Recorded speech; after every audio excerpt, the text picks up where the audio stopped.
जय शिवराय सर्वांना. तर आपण आतापर्यंत CNSचे युनिट बघितले आणि CNSचं पण अपलोड केलं आहे आणि IoTचा युनिट 3 पण अपलोड केला आहे. तर आपण आता कोणतं बघणार आहे? IoTचा युनिट 4. IoTचा कोणतं बघणार आहोत? युनिट 4 बघणार आहोत. तर टेलिग्राम चॅनलला भरपूर जण जॉईन झाले आहे आणि ते नोट्सचा पूर्णपणे फायदा घेत आहे. तर मी तुम्हाला पण अशी ते करतो रिक्वेस्ट की तुम्ही पण ज्या नोट्स बनवल्या आहे मी एकदम छान, त्यामध्ये डायग्रॅम वगैरे सगळं परफेक्ट, PYQ सगळे कवर केले, क्वेश्चन आणि आन्सर. असं नाही की तुम्हाला PDF वाचायची किंवा काही. एक क्वेश्चन दिला आहे, त्याच्या खाली त्याचं उत्तर आहे, मग दुसरा क्वेश्चन, मग दुसरं उत्तर, असं दिलेलं आहे. तर सगळ्यांनी त्या नोट्सला ॲक्सेस करा. मी टेलिग्राम चॅनलची लिंक जी आहे ना ती खाली डिस्क्रिप्शनमध्ये टाकलेली आहे. तर सगळ्यांनी नोट्सला जाऊन ॲक्सेस करा आणि नोट्सचा पूर्णपणे फायदा घ्या. आता मी तुम्हाला तरी एकदा दाखवतो. बघा काय, एक क्वेश्चन दिला आहे, क्वेश्चन नंतर असं उत्तर दिलं आहे त्याचं पूर्ण, त्यानंतर सेकंड क्वेश्चन आणि नंतर असं सेकंड क्वेश्चन चालू होतं, मग त्याचं पूर्ण उत्तर. म्हणजे असं क्वेश्चन आन्सर सहित दिलं आहे सगळं. तर तुम्ही नक्की ॲक्सेस करा नोट्सला.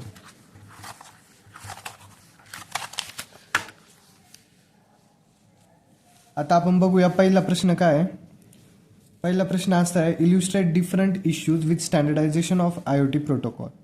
इल्युस्ट्रेट काय, illustrate different issues, illustrate different issues with standardisation, with standardisation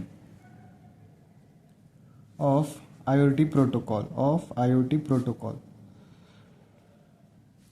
कळलं आता काय? Illustrate different issues with standardisation of IoT protocol. आता स्टँडर्डायझेशनचा मिनिंग काय होतो सांगा बरं? स्टँडर्डायझेशन म्हणजे काय? Making things the same or similar by setting a standard for how something should be made or measured. म्हणजे आता कसं आपल्याला शाळेत जाण्यासाठी काय राहतं? रूल्स राहता की शाळेचा ड्रेस घालायचा, बेल्ट घालून यायचं, टाय घालून यायचं, असे रूल्स राहतात ना शाळेत जाण्यासाठी. तसं स्टँडर्डायझेशन म्हणजे काय की सगळ्यांसाठी असं एक रूल लावणं ज्याने ते ओळखू येतील किंवा मग असं काही रूल्स सेट करणं ज्याने ते सिमिलर वाटतील, त्याला म्हणायचं काय? स्टँडर्डायझेशन. तर आता आपण IoTमध्ये बघू की स्टँडर्डायझेशन का होत नाही, काय इश्यूज असतात, डिफरंट इश्यूज. मग काय, इन द, पहिला पॉईंट काय राहील मग आपल्या उत्तरामध्ये? In the IoT various devices, various devices, platforms and networks must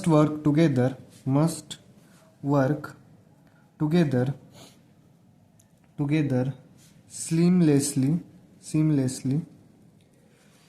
Standardization of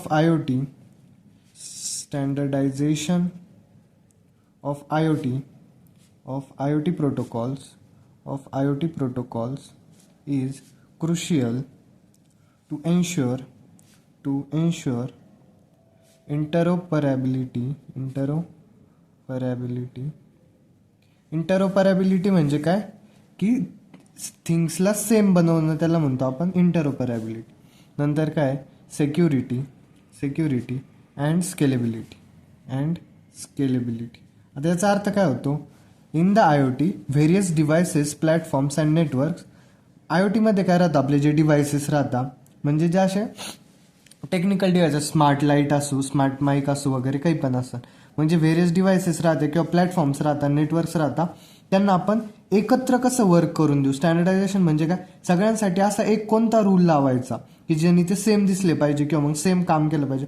of IoT protocols is crucial to ensure interoperability, security and scalability. कळलं का?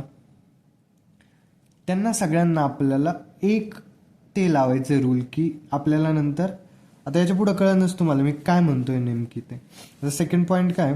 हवेवर स्टँडर्डायझिंग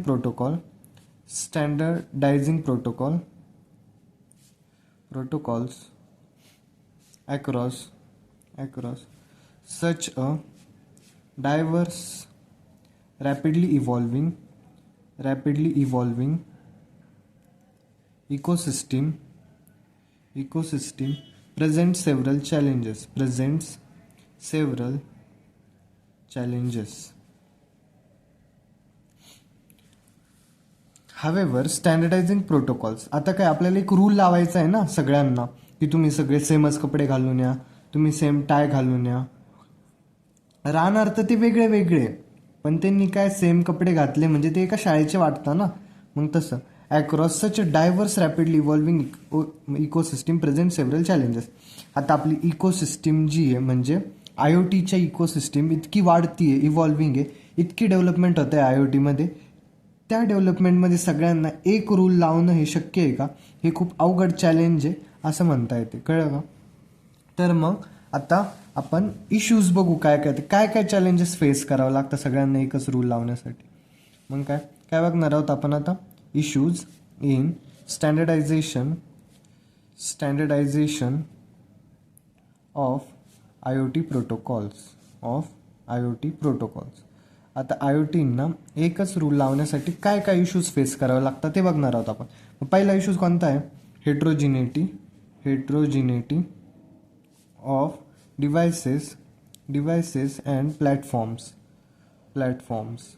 आता यामध्ये काय हेट्रोजिनिटी ऑफ डिव्हायसेस अँड प्लॅटफॉर्म्समध्ये हे बघूया आपण.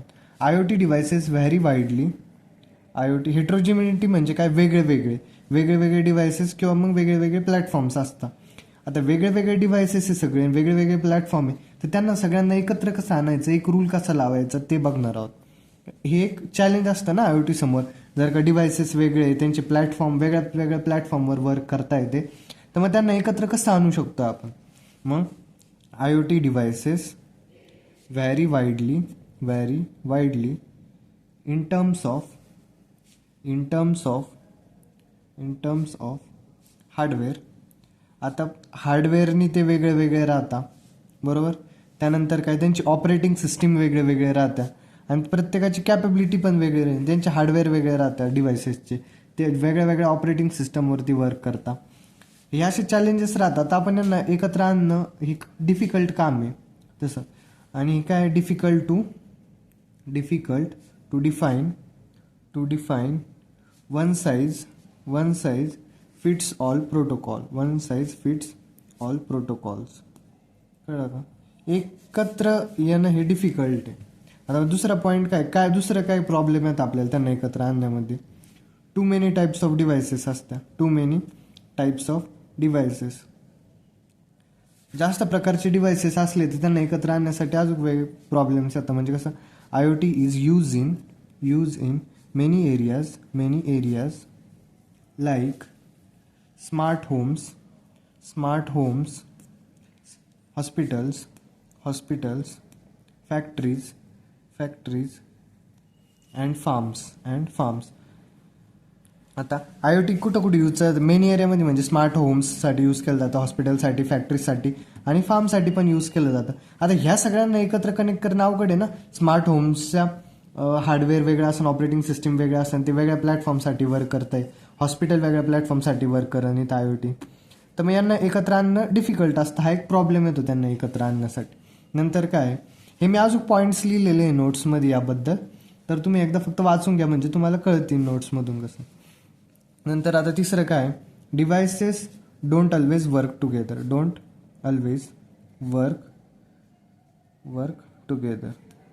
कळलं? तिसरा पॉईंट काय आता, डिव्हायसेस हे एकत्र प्रत्येक वेळेस वर्क नाही करत.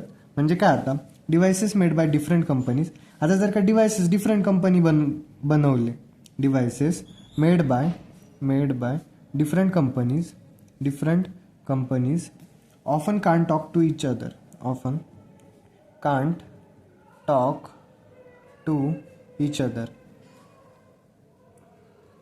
म्हणजे आता वेगळ्या कंपनीनी जर का डिव्हायसेस बनवले असते तर ते एकत्र वर्क कसं काय करू शकता, एकत्र मिळून कसं काय राहू शकताय? नाही राहता येणार ना. प्रत्येक कंपनीचे स्टँडर्ड्स वेगळे असतात. प्रत्येक कंपनी समजा एका कंपनीने वेगळी ऑपरेटिंग सिस्टम यूज केले, दुसऱ्या कंपनीने वेगळी केले, मग त्यासाठी वेगळं असतं ते. कळलं? नंतर आता चौथा पॉईंट काय लिहू शकताय तुम्ही? Limited power and memory.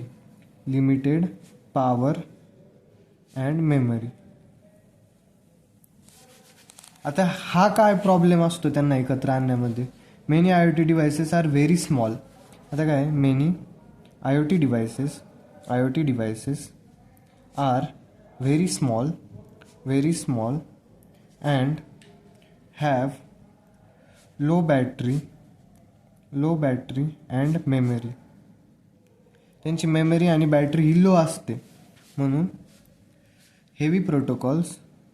आता म्हणजे याच्यात काय, प्रत्येक IoT डिव्हायसेसची बॅटरी स्मॉल असन किंवा मग लो बॅटरी मेमरी असन, त्यामुळे पण आपण त्यांना काय एकत्र आणणं कठीण असतं. नंतर काय पाहतो, सिक्युरिटी इश्यूज. आता सिक्युरिटी इश्यूज मुळं का बरं ते एकत्र नाही येऊ शकत. आता प्रत्येक जो प्रोटोकॉल आहे ते स्ट्रॉंगलीच बिल्ट असन असं आहे का? Not all protocols are strongly built in. प्रत्येक प्रोटोकॉल हा असं वाटतं का तुम्हाला स्ट्रॉंगली असन, म्हणून ते सिक्युरिटी इश्यूजमुळं पण प्रॉब्लेम येतो. कळलं. आणि टेक्नॉलॉजी चेंजेस क्विकली. 6वा पॉईंट काय, टेक्नॉलॉजी चेंजेस क्विकली.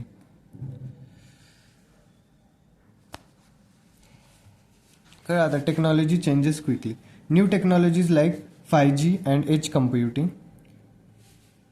तर न्यू टेक्नॉलॉजीज आहेत त्या, जसं की आता काय आलं आहे 5G technologies like 5G and edge computing keep changing the IoT world. आता नवीन टेक्नॉलॉजीज डेली येत राहत्या. समजा मग ते नवीन टेक्नॉलॉजी जर का आली 5G, ती मग पहिले जे डिव्हायसेस राहत्या त्यांच्यासोबत कसं काय एकत्र येईल, त्याच्यामध्ये वेगळ्या टेक्नॉलॉजीज यूज केल्या असतात. म्हणजे हे सगळे प्रॉब्लेम येतात. कशासाठी प्रॉब्लेम येत आहे की आपण IoT डिव्हायसेसला एकत्र कसं वर्क करू शकतोय. तर हे जे प्रॉब्लेम्स असतात ना, यांच्यामुळे आपण त्यांना एकत्र वर्क नाही करू शकत. आता आपल्याला काय बघायचं आहे नेक्स्ट क्वेश्चनमध्ये, की IoT डिव्हायसेसला एकत्र आणण्याची गरज काय. म्हणजे डेमॉन्स्ट्रेट. मी जो प्रत्येक क्वेश्चन घेतोय ना, तो तुम्ही बघशान PYQ मध्ये. वाटलंच तर PYQ उघडून बघा लॅपटॉपवरती आणि बघशान की प्रत्येक क्वेश्चन हा कव्हर केला गेला आहे. प्रत्येक क्वेश्चनचं उत्तर एकदम प्रॉपर लिहिलं गेलं आहे नोट्समध्ये. आणि सगळं मी पण जेवढे शिकवतोय तुम्हाला व्हिडिओमध्ये, त्यामध्ये पण मी सगळे क्वेश्चन कव्हर करणारच आहे. तरी तुम्ही एकदा नोट्स नक्की ॲक्सेस करा, त्यामध्ये तुम्हाला मी थोडं डीपली एक्सप्लेन केलं आहे, तुम्हाला कळतील गोष्टी इझिली. तर आता हा प्रश्न आहे, demonstrate the need for standardisation of IoT protocol. मी स्टँडर्डायझेशनचा अर्थ काय म्हटलं होतं, की डिव्हायसेसला एकत्र आणण्यासाठी काय गरज असते, म्हणजे एकत्र त्यांचे रूल्स लावणं किंवा मग सेम वर्क करणं, त्याला काय म्हणतं स्टँडर्डायझेशन. कळलं. आता यामध्ये पहिला पॉईंट काय असतं, नीड काय त्याची, डिव्हायसेस कॅन वर्क टुगेदर.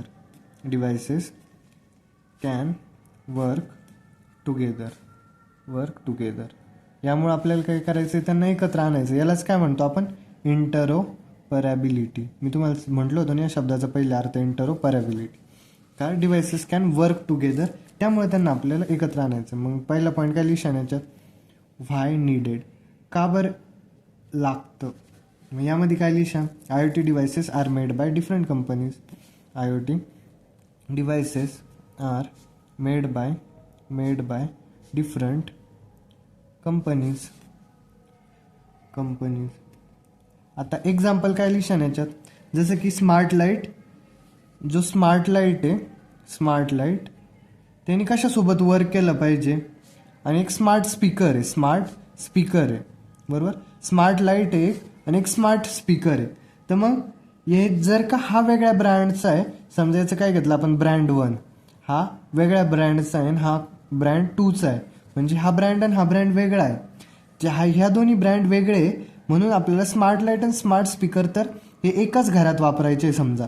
तर मग हे वेगळ्या कंपनीने बनवलं, याच्यात वेगळी टेक्नॉलॉजी, म्हणून जर का आपल्याला वेगळ्या कंपनीचे घेतले, तर मग ती टेक्नॉलॉजी जरी वेगळ्या असल्या तरी जर का स्टँडर्डायझेशन असलं, म्हणजे यांनी रूल सेम जर का वापरले ते बनवताना वगैरे, तर आपण यांना एकत्र यूज करू शकतोय. हे स्पीकरला कनेक्टेड असेल, जर का स्पीकरचा साऊंड वाजला, बीट्स वाजले, तर बीट्सवरती लाईट कमी जास्त होईल. म्हणजे यासाठी आपण काय करतो, त्यांना एकत्र आणण्याचं बघतोय. कळलं का. आणि नेक्स्ट पॉईंट काय लिहिशान, without standard rules devices won't be able to talk to each other. Talk to each other.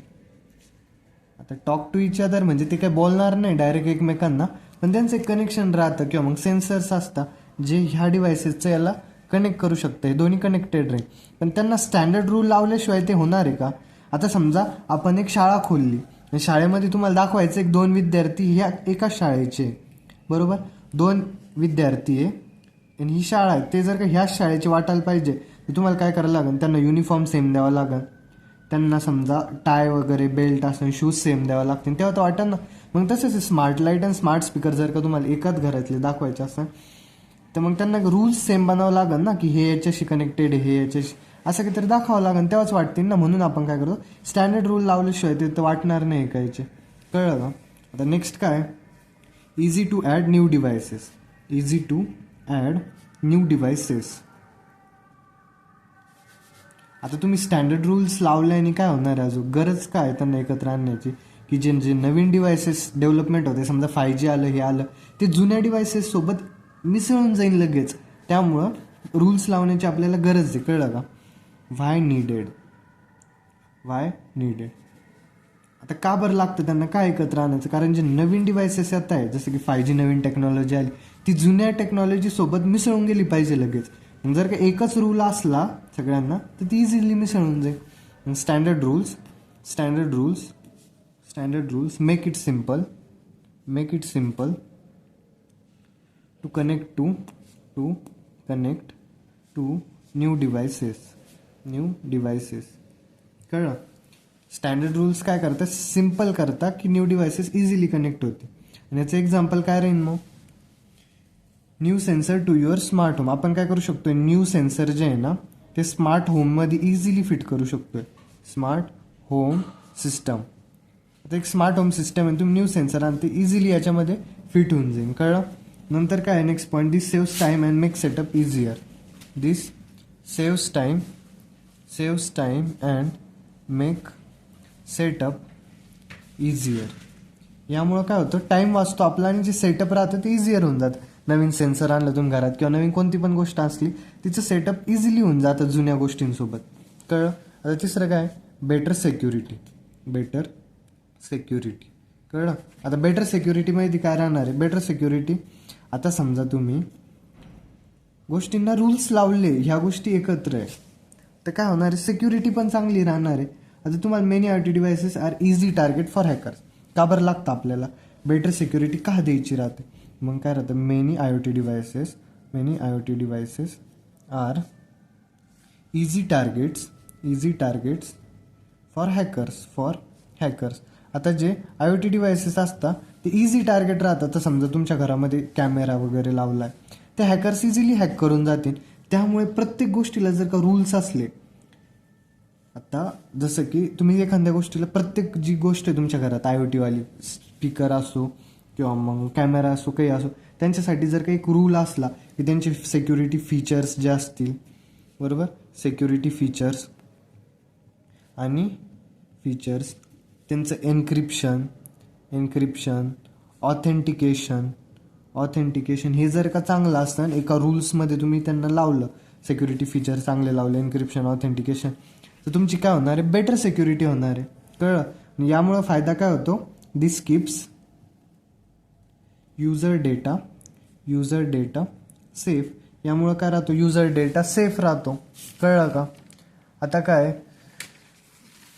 आता बघितलं आपण डिव्हायसेस कॅन वर्क टुगेदर, पहिला पॉईंट बघितला. नंतर easy to add new devices बघितला. बेटर सिक्युरिटी बघितली. आता आपण काय बघणार आहोत, सपोर्ट मोर डिव्हायसेस, म्हणजे स्केलेबिलिटी होऊ शकते. चौथा पॉईंट काय की स्केलेबिलिटीमध्ये काय होऊ शकतं आहे, समजा तुम्ही का स्केलेबिलिटीमधला का बरं लागतं, आता फ्युचरमध्ये काय होणार आहे, बिलियन्स ऑफ डिव्हायसेस काय होणार आहे, ॲड होणार आहे, बरोबर. आता बिलियन्स ऑफ डिव्हायसेस जर का ॲड होत आहे आपल्या IoTमध्ये तर काय होणार आहे, तर मग स्केलेबिलिटी होती ना, पसरतं आहे सगळं. त्यामुळे जर का रूल्स एकच असेल, समजा तुमच्याकडे इथं बल्ब आहे आणि एक स्पीकर आहे, बरोबर, आणि नवीन नवीन गोष्टी येत आहे, समजा तुम्ही आता आणला कॅमेरा, बरोबर, नवीन कॅमेरा आणला, तर तो याच्यासोबत मिसळून गेला पाहिजे ना इतक्यात. याच्यासोबत मिसळण्यासाठी काय राहतं, मग जर का यांना सेम रूल असेल आणि तोच रूल याला असेल तर ते इझिली मिसळू शकताय. म्हणून स्केलेबिलिटीसाठी पण गरजेचं आहे. कळलं? याचं एक्झाम्पल काय लिहू शकताय तुम्ही की smart city may use 1000 of sensor. आता समजा एखादी स्मार्ट सिटी बनली भविष्यामध्ये, स्मार्ट सिटी, तर तिच्यामध्ये काय राहणार आहे, थाउजंड्स ऑफ सेन्सर यूज होणार आहे ना, थाउजंड्स ऑफ सेन्सर यूज होणार आहे. मग ते सेन्सर, थाउजंड्स ऑफ सेन्सर तर असं नाही की सगळे वेगळ्या वेगळ्या कंपनीचे सॉरी, थाउजंड्स ऑफ सेन्सर वेगळ्या वेगळ्या कंपनीचे जर नसणार किंवा असू पण शकताय, पण त्यांच्यासाठी जर का सेम रूल्स असला तर मग ते इझिली वर्क करू शकताय ना. स्टँडर्ड्स हे आता नंतरचा पॉईंट काय राहील मग, स्टँडर्ड्स हेल्प ऑल दिस डिव्हायसेस वर्क स्मूथली टुगेदर. समजा रूल्स लावल्याने काय होतं, समजा आपला भारत देश आहे आणि दुसरा रूल घ्या की एक चायना आहे किंवा मग जापान धरा. आता जापानमध्ये इतके स्ट्रिक्टली रूल्स असताना त्यामुळे त्या कंट्रीचं डेव्हलपमेंट बघा, आणि भारतात जे रूल्स असताना तुम्हाला वाटतं का भारतामध्ये रूल्स आहे ते फॉलो केले जात, असं नाही ना. भारतामध्ये शक्यतो कोणताच रूल फॉलो केला जात नाही. तर भारताची डेव्हलपमेंट बघा आणि जापानची डेव्हलपमेंट बघा. तर रूल्स असल्याने काय होतं की जास्त डेव्हलप असता आणि स्मूथली वर्क करतं सगळं, आणि जिथं रूल्स नसेल तिथं स्मूथली वर्क करता का, नाही करत. कळलं का? रूल्सनी काय होतं, त्यामुळे IoTमध्ये जर का आपण रूल्स लावले तर सगळं एकदम परफेक्ट वर्क करतं. नंतर 5वा पॉईंट काय, लोअर कॉस्ट. लोअर कॉस्ट, आता कॉस्ट जर का कमी असली, लोअर कॉस्ट जर का कमी असली तर काय होणार आहे, मग आपण काय करणार आहे, व्हाय निडेड, का बरं लागतं आपण ते बघणार आहे, कॉस्ट कमी. मग यामध्ये पहिला पॉईंट काय, using the same standard reduces the same standard reduces the need to build new system from scratch.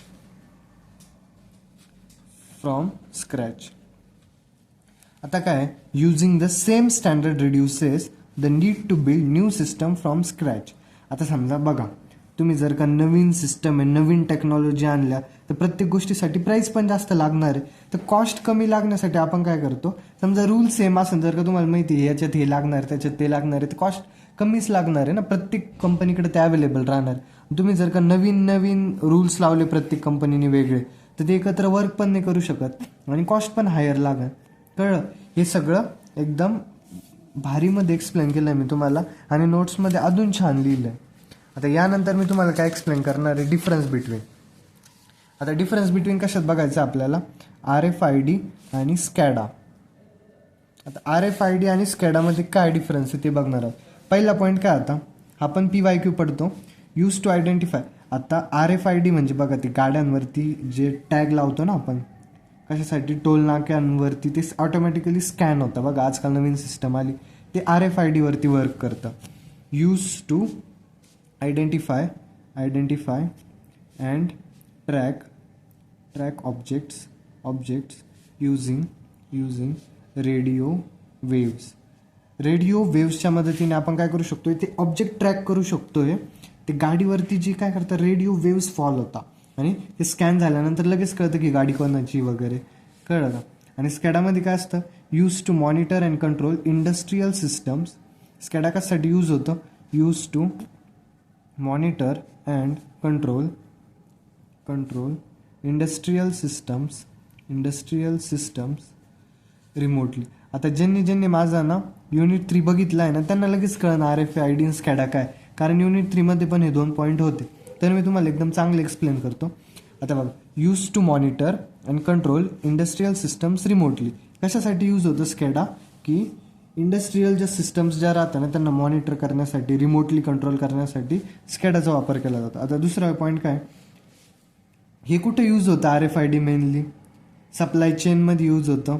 Supply chain किंवा मग जे इन्व्हेंटरी असता, इन्व्हेंटरी आणि रिटेल. आता बघा, मॉलमध्ये वगैरे नवीन सिस्टम आली, ती लगेच स्कॅन करता प्रोडक्टला, लगेच प्राईस दिसून जाते. मग तिथं पण हे RFID सिस्टम यूज होते. रेडिओ वेव्ज असतात ते, आणि हे कशात यूज होतं, पॉवर प्लांट्समध्ये किंवा मग वॉटर सिस्टम्स असो, फॅक्टरीज असो, तिथं यूज होतं. कळलं? आता हे तिसरं कशासाठी, works with RFID work with RFID tags and readers. एकाच सोबत वर्क करतं, RFID टॅग सोबत आणि रीडर सोबत वर्क करतं. आणि हे स्कॅडा वर्क विथ सेन्सर्स किंवा मग PLCs. कळलं. आणि चौथा पॉईंट काय होता, डेटा इज युजली शॉर्ट. आता तुम्हाला फक्त काय करायचं आहे, गाडीचं स्कॅन करायचं आणि सांगायचं ही गाडी ह्या मालकाची आहे आणि हा टोल कटला आहे, एवढं सांगायचं राहतं ना. पण इंडस्ट्रियल सिस्टम्सला मॉनिटर करायचं रिमोटली. मग याच्यामध्ये डेटा काय राहणार आहे, डेटा जो कलेक्ट होतो तो डेटा इज युजली शॉर्ट असणार आहे, बरोबर.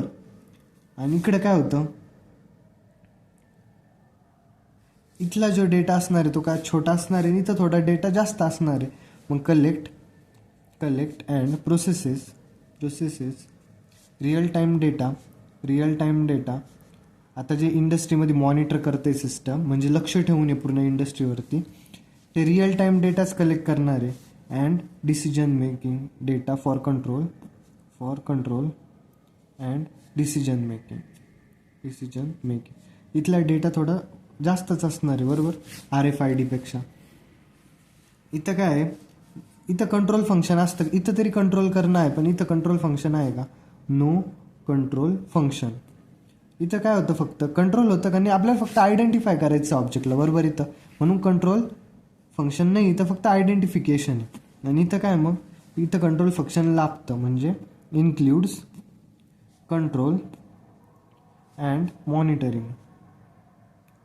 मॉनिटरिंग. कळलं. आणि 6वा पॉईंट काय, लो पॉवर लागते अँड शॉर्ट रेंज कम्युनिकेशन. काय, शॉर्ट रेंज कम्युनिकेशन, बरोबर, लगेच कळतं ते. आणि may use wired or wireless communication. Wire or wireless communication over long distances. कळलं. वायर किंवा वायरलेस कम्युनिकेशन यूज करू शकताय ओव्हर लॉंग डिस्टन्सेस. आता जो नेक्स्ट प्रश्न आहे आपला, तो मी तुम्हाला नोट्समधून सांगतो, म्हणजे तुम्हाला नोट्सची क्वालिटी पण समजेल, कोणत्या क्वालिटीच्या नोट्स काढलेल्या आहे. आता बघा, illustrate various IoT applications develop using IP based protocol. आता आपल्याला काय दाखवायचं आहे, व्हेरियस IoT ॲप्लिकेशन सांगायचे की डेव्हलप झाले कशाने, IoT बेस्ड प्रोटोकॉल यूज करून. कळलं. मग आता कोणते कोणते असू शकताय सांगा बरं. मग IP बेस्ड प्रोटोकॉल्स लाईक कोणते IPv6 असन किंवा MQTT असन, HTTP असन. Enable IoT devices to communicate over the internet or local networks. Here are some applications using this protocols. आता आपण ॲप्लिकेशन्स बघणार आहे, कोणते प्रोटोकॉल्स यूज करून असतं ॲप्लिकेशन. Smart homes. पहिलं काय, स्मार्ट होम्स काय यूज करता, IP based protocols to connect devices like smart lights, thermostat. कशासाठी यूज करता IP बेस्ड प्रोटोकॉल्स, स्मार्ट डिव्हाइसेसला कनेक्ट करण्यासाठी स्मार्ट लाईट असन, थर्मोस्टॅट असन. आणि security cameras and voice assistant. Example काय, आता smart light control via MQTT protocol. कळलं का. स्मार्ट होम्समध्ये जी स्मार्ट लाईट वापरतो आपण, ती कोणता ते यूज करते, कोणत्या प्रोटोकॉलनी कंट्रोल होते, म्हणजे MQTT प्रोटोकॉलनी. कळलं का. आता हेल्थकेअरमध्ये बघा, हेल्थकेअरमध्ये काय, wearable devices and health monitoring send patient data securely over IP network. आता जे विअरेबल डिव्हाइसेस असतात, हेल्थ मॉनिटरिंग असतात, ते पेशंटचा डेटा IP नेटवर्क्सनी सेंड करतं डॉक्टरकडे, बरोबर. तर मग यासाठी कोणतं यूज होतं ते बघणार आहोत. एक्झाम्पल म्हणजे काय, आता heart rate monitors using COAP to transmit data to doctors in real time. इथं कोणता यूज झाला आहे, आता COAP. म्हणजे फक्त असं लक्षात ठेवा, स्मार्ट होम्समध्ये कोणता यूज होतोय, MQTT यूज होतोय. हेल्थकेअरमध्ये कोणता यूज होतोय, COAP प्रोटोकॉल यूज होतोय. त्यानंतर स्मार्ट सिटीजमध्ये काय राहतं, ट्रॅफिक लाईट असतात, वेस्ट मॅनेजमेंट सेन्सर लावले आपण, किंवा मग environmental monitors use IP protocols to share data. हे काय करतं, IP प्रोटोकॉलला यूज करतं कशासाठी, डेटा शेअर करण्यासाठी. आता एक्झाम्पल काय याचं, ट्रॅफिक सेन्सर जे ते यूज करतात IPv6ला. म्हणजे स्मार्ट सिटीजमध्ये आपण कोणता यूज करतो, IPv6 यूज करतो. कळलं. ट्रॅफिक कंजेशनसाठी, म्हणजे ट्रॅफिक कंजेशन म्हणजे काय, ट्रॅफिकला मॅनेजमेंट करण्यासाठी. And data for better management. कळलं. स्मार्ट होमसाठी काय यूज केलं आपण, MQTT. हेल्थ केअरसाठी COAP. COAP म्हणजे काय, कन्स्ट्रेंट ॲप्लिकेशन प्रोटोकॉल आहे. स्मार्ट सिटीजमध्ये काय कोणता यूज केला आपण सांगा बरं. स्मार्ट सिटीजमध्ये IPv6 यूज केला आपण. आणि आता आपण काय बघणार आहोत, स्मार्ट सिटीजचं झालं. यानंतर बघणार आहोत आपण इंडस्ट्रियल ऑटोमेशन. इंडस्ट्रियल ऑटोमेशनमध्ये कोणता यूज केला आपण आता, factories use IoT sensors and controllers connected. आता फॅक्टरी काय करता, IoT सेन्सर्स यूज करता, कंट्रोलर्स. ते कशाने कनेक्टेड राहतात, IP प्रोटोकॉल्सनीच कनेक्टेड राहतात. म्हणजे मशीनला, प्रोसेसरला वगैरे मॉनिटरिंग करण्यासाठी. म्हणून याचं एक्झाम्पल काय, आता मशीन काय करतं, अपडेट सेंड करतं. कशा थ्रू, MQTT थ्रू, कंट्रोल सेंटर्सकडं. कळलं का. MQTT आपण 2 जागेवरती यूज केला, मागं पण इथं आणि इथं पण MQTT यूज केला. आता ॲग्रिकल्चरमध्ये कसं IP प्रोटोकॉल यूज होता, IP बेस, ते बघूया. ॲग्रिकल्चरमध्ये पहिलं काय, soil moisture sensors, weather station and irrigation system communicate using IP protocol. आता जे सॉईल मॉइश्चर सेन्सर असतात किंवा मग वेदर स्टेशन असतात, हे एकमेकांशी कसं कनेक्ट करता, IP बेस प्रोटोकॉल्स यूज करून. मग इथं कोणता IP बेस प्रोटोकॉल यूज होतो त्यांच्या कम्युनिकेशनसाठी, COAP यूज होतो. Base soil sensor send data to automated irrigation system. कळलं का. COAP प्रोटोकॉलच्या द्वारे सॉईल सेन्सर काय करतात, डेटा सेंड करता. कशासाठी, ऑटोमेटेड इरिगेशन सिस्टमसाठी. Smart energy management. आता स्मार्ट एनर्जी मॅनेजमेंटमध्ये काय येणार आहे, smart meters and grid systems use IP protocols to monitor and optimise energy consumption. कळलं. स्मार्ट मीटर असो किंवा मग ग्रीड सिस्टम असो, काय यूज करता, IP प्रोटोकॉल्स यूज करता.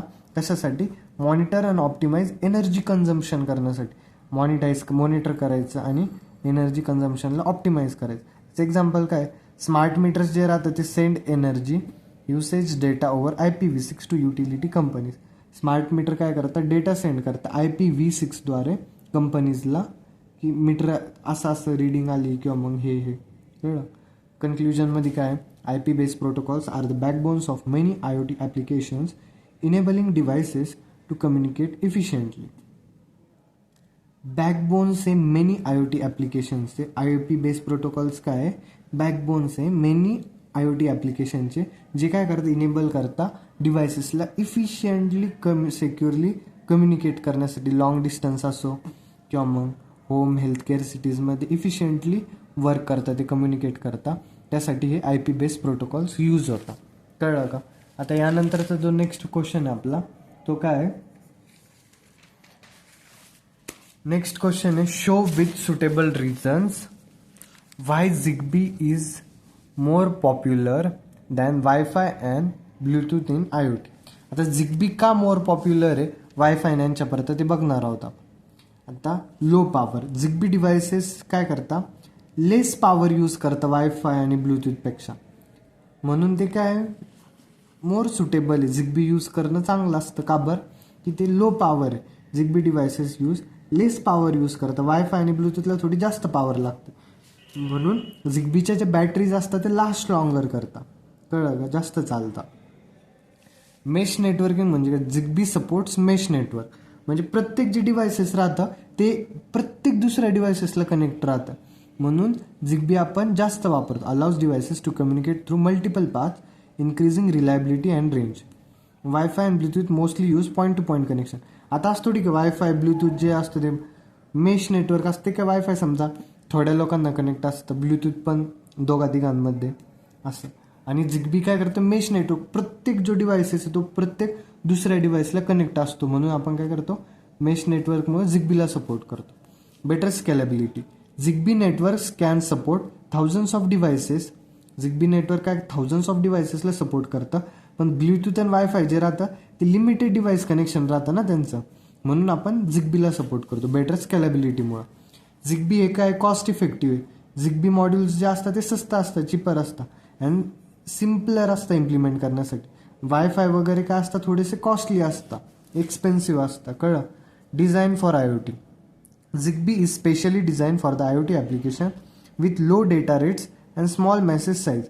आता IoTमध्ये काय पाहिजे आपल्याला की डेटा रेट कमी पाहिजे आणि मेसेज साईज पण छोटी पाहिजे. पण वायफाय आणि याच्यामध्ये काय राहतं, जो डेटा रेट असतो वगैरे ते जास्त असतं, म्हणून झिगबी वापरतो आपण, कारण याला डेटा रेट पण कमी असतं आणि मेसेजची साईज पण कमी असते. कळलं? हे झालं आपला प्रश्न की झिगबी का जास्त वापरलं जातं वायफाय आणि ब्लूटूथ परता IoTमध्ये. कळलं का इथपर्यंत? आता यानंतरचा नेक्स्ट क्वेश्चन काय, M2M आणि स्कॅडा. आपण कशामध्ये बघितलं आता, RFID आणि स्कॅडामध्ये. आपण आता कशात बघणार आहोत, M2M आणि स्कॅडामध्ये. कळलं का? कशात बघणार आहोत, डिफरन्स M2M आणि स्कॅडा. कळलं का? M2M आणि स्कॅडामध्ये. आता M2M काय असतं, मशीन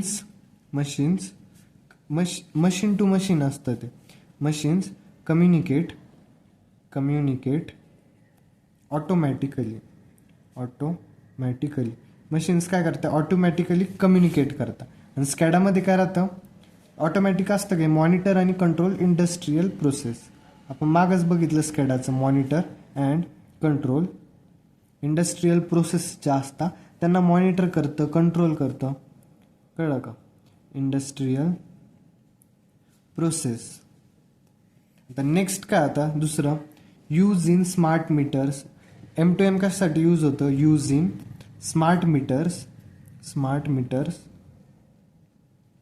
कार्समध्ये यूज होतं, हेल्थकेअर डिव्हायसेसमध्ये यूज होतं, हेल्थकेअर डिव्हायसेस.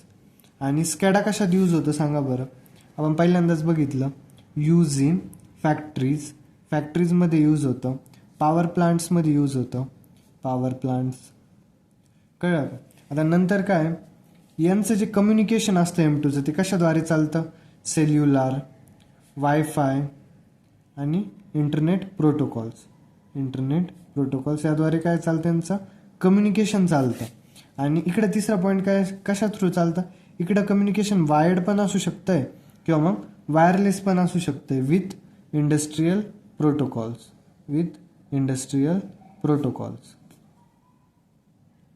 कळलं?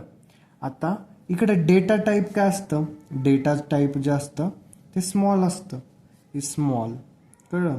आणि इकडे काय असतं, आपण पहिल्यांदाच बघितलं, रिअल टाईम डेटा असतो. कशासाठी, फॉर मॉनिटरिंग अँड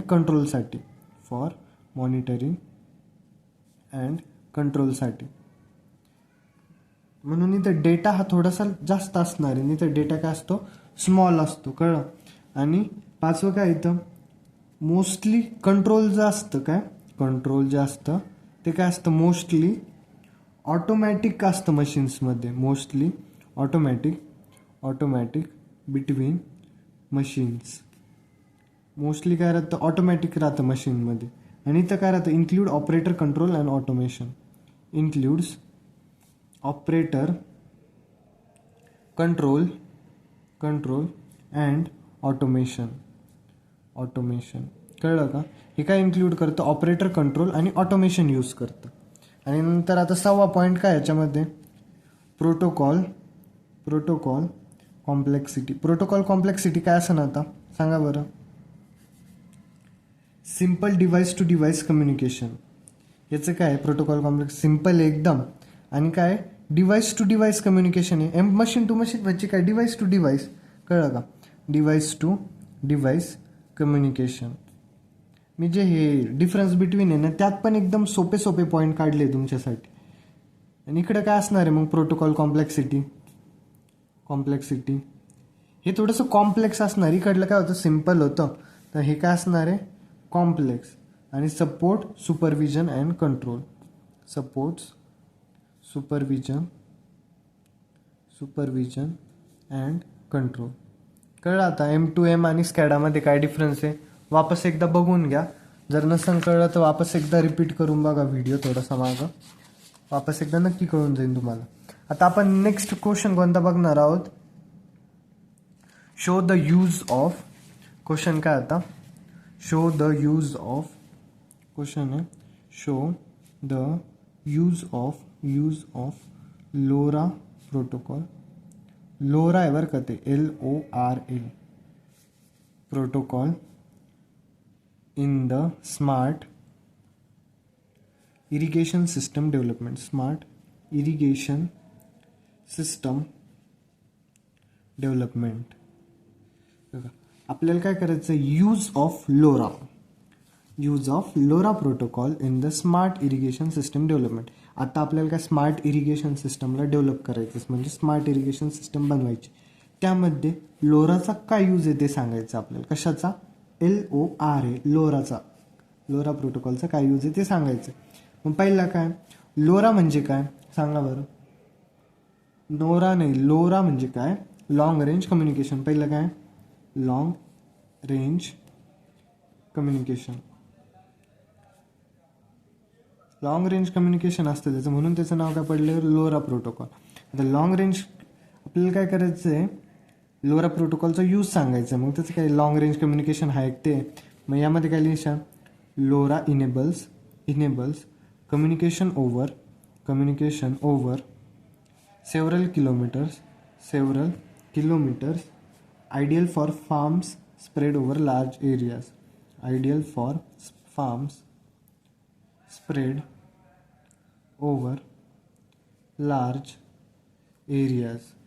कळलं? आता जे फार्म्स आहे ते मोठ्या मोठ्या एरियामध्ये, म्हणजे मोठे फार्म्स आहे त्यासाठी काय यूज होतं, लॉंग रेंज लागेल ना आपल्याला, म्हणून आपण हे यूज करतो. कळलं? लोरा प्रोटोकॉल यूज करतो इरिगेशन डेव्हलपमेंटसाठी. नंतर दुसरं काय, ते काय करतं, पॉवर कमी कन्झ्युम करतं, म्हणजे लो पॉवर कन्झम्पशन असतं. लो पॉवर कन्झम्पशन असल्यामुळे आपण त्याला यूज करतो. आता सेन्सर कसं राहतं, समजा सॉईल मॉइश्चरचा एक सेन्सर आहे, सॉईल मॉइश्चरचा, आणि टेम्परेचर सेन्सर आहे. कोणता? टेम्परेचर सेन्सर आहे, बरोबर. ही कशावरती रन करता? हे बॅटरीजवरती रन करता ना. मग बॅटरीजवरती रन करतात, हे जास्त टिकण्यासाठी त्यांनी कमी बॅटरी जर काही यूज केली तर बॅटरी जास्त टिकन, म्हणून आपण काय यूज करतो, लोरा प्रोटोकॉल यूज करतो, कारण ते लो पॉवर कन्झ्युम करतं. कळलं? तिसरं काय, reliable data transmission.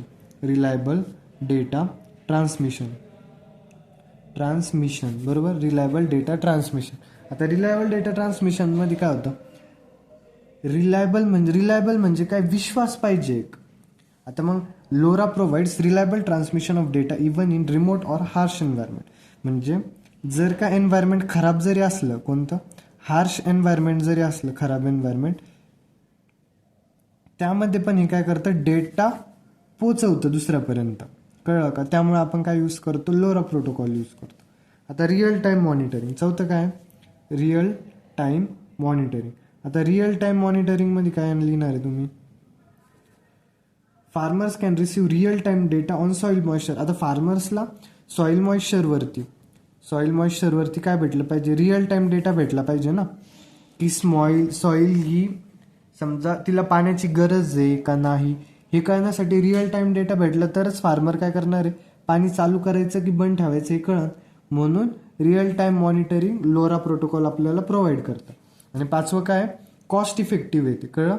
Cost effective आहे म्हणजे इनएक्सपेन्सिव्ह, म्हणजे काय, चीप आहे, ते सस्ते. त्यामुळे आपण काय यूज करतो, लोरा प्रोटोकॉल यूज करतो. कळलं? आता यानंतर काय बघणार आहे आपण, अप्लाय द ॲप्रोप्रिएट. आता मी तुम्हाला हे नोट्समध्ये सांगतो.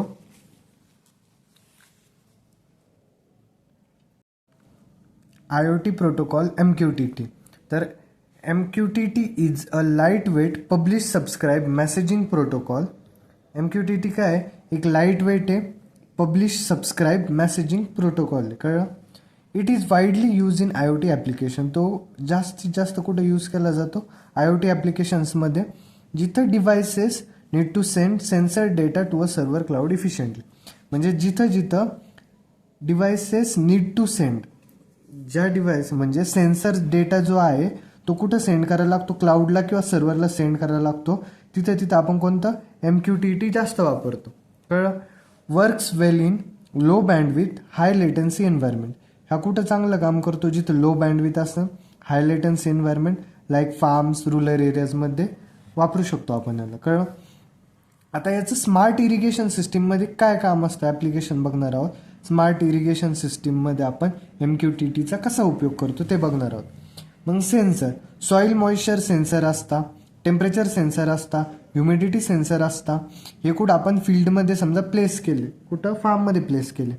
हे सेन्सर काय करतं, एक रिअल टाईम डेटा मेजर करता आणि पब्लिश करतं कुठं, MQTT ब्रोकरकडं. सेन्सर काय करता, हा रिअल टाईम डेटा कलेक्ट करता आणि कुठं पब्लिश करता, MQTT ब्रोकरकडं. कळलं. सेन्सरचं काम काय, सगळा फार्ममधला रिअल टाईम डेटा कलेक्ट करायचा आणि पब्लिश करायचा कुठं, MQTT ब्रोकरकडं. आता MQTT ब्रोकरचं काम काय, ते एक सेंट्रल हब म्हणून काम करतं.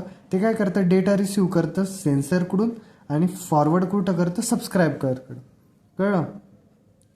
कंट्रोलर आणि ॲक्च्युएटर्स. आता कंट्रोलर ॲक्च्युएटर काय करतं, एक सबस्क्रायबर म्हणून काम करतात.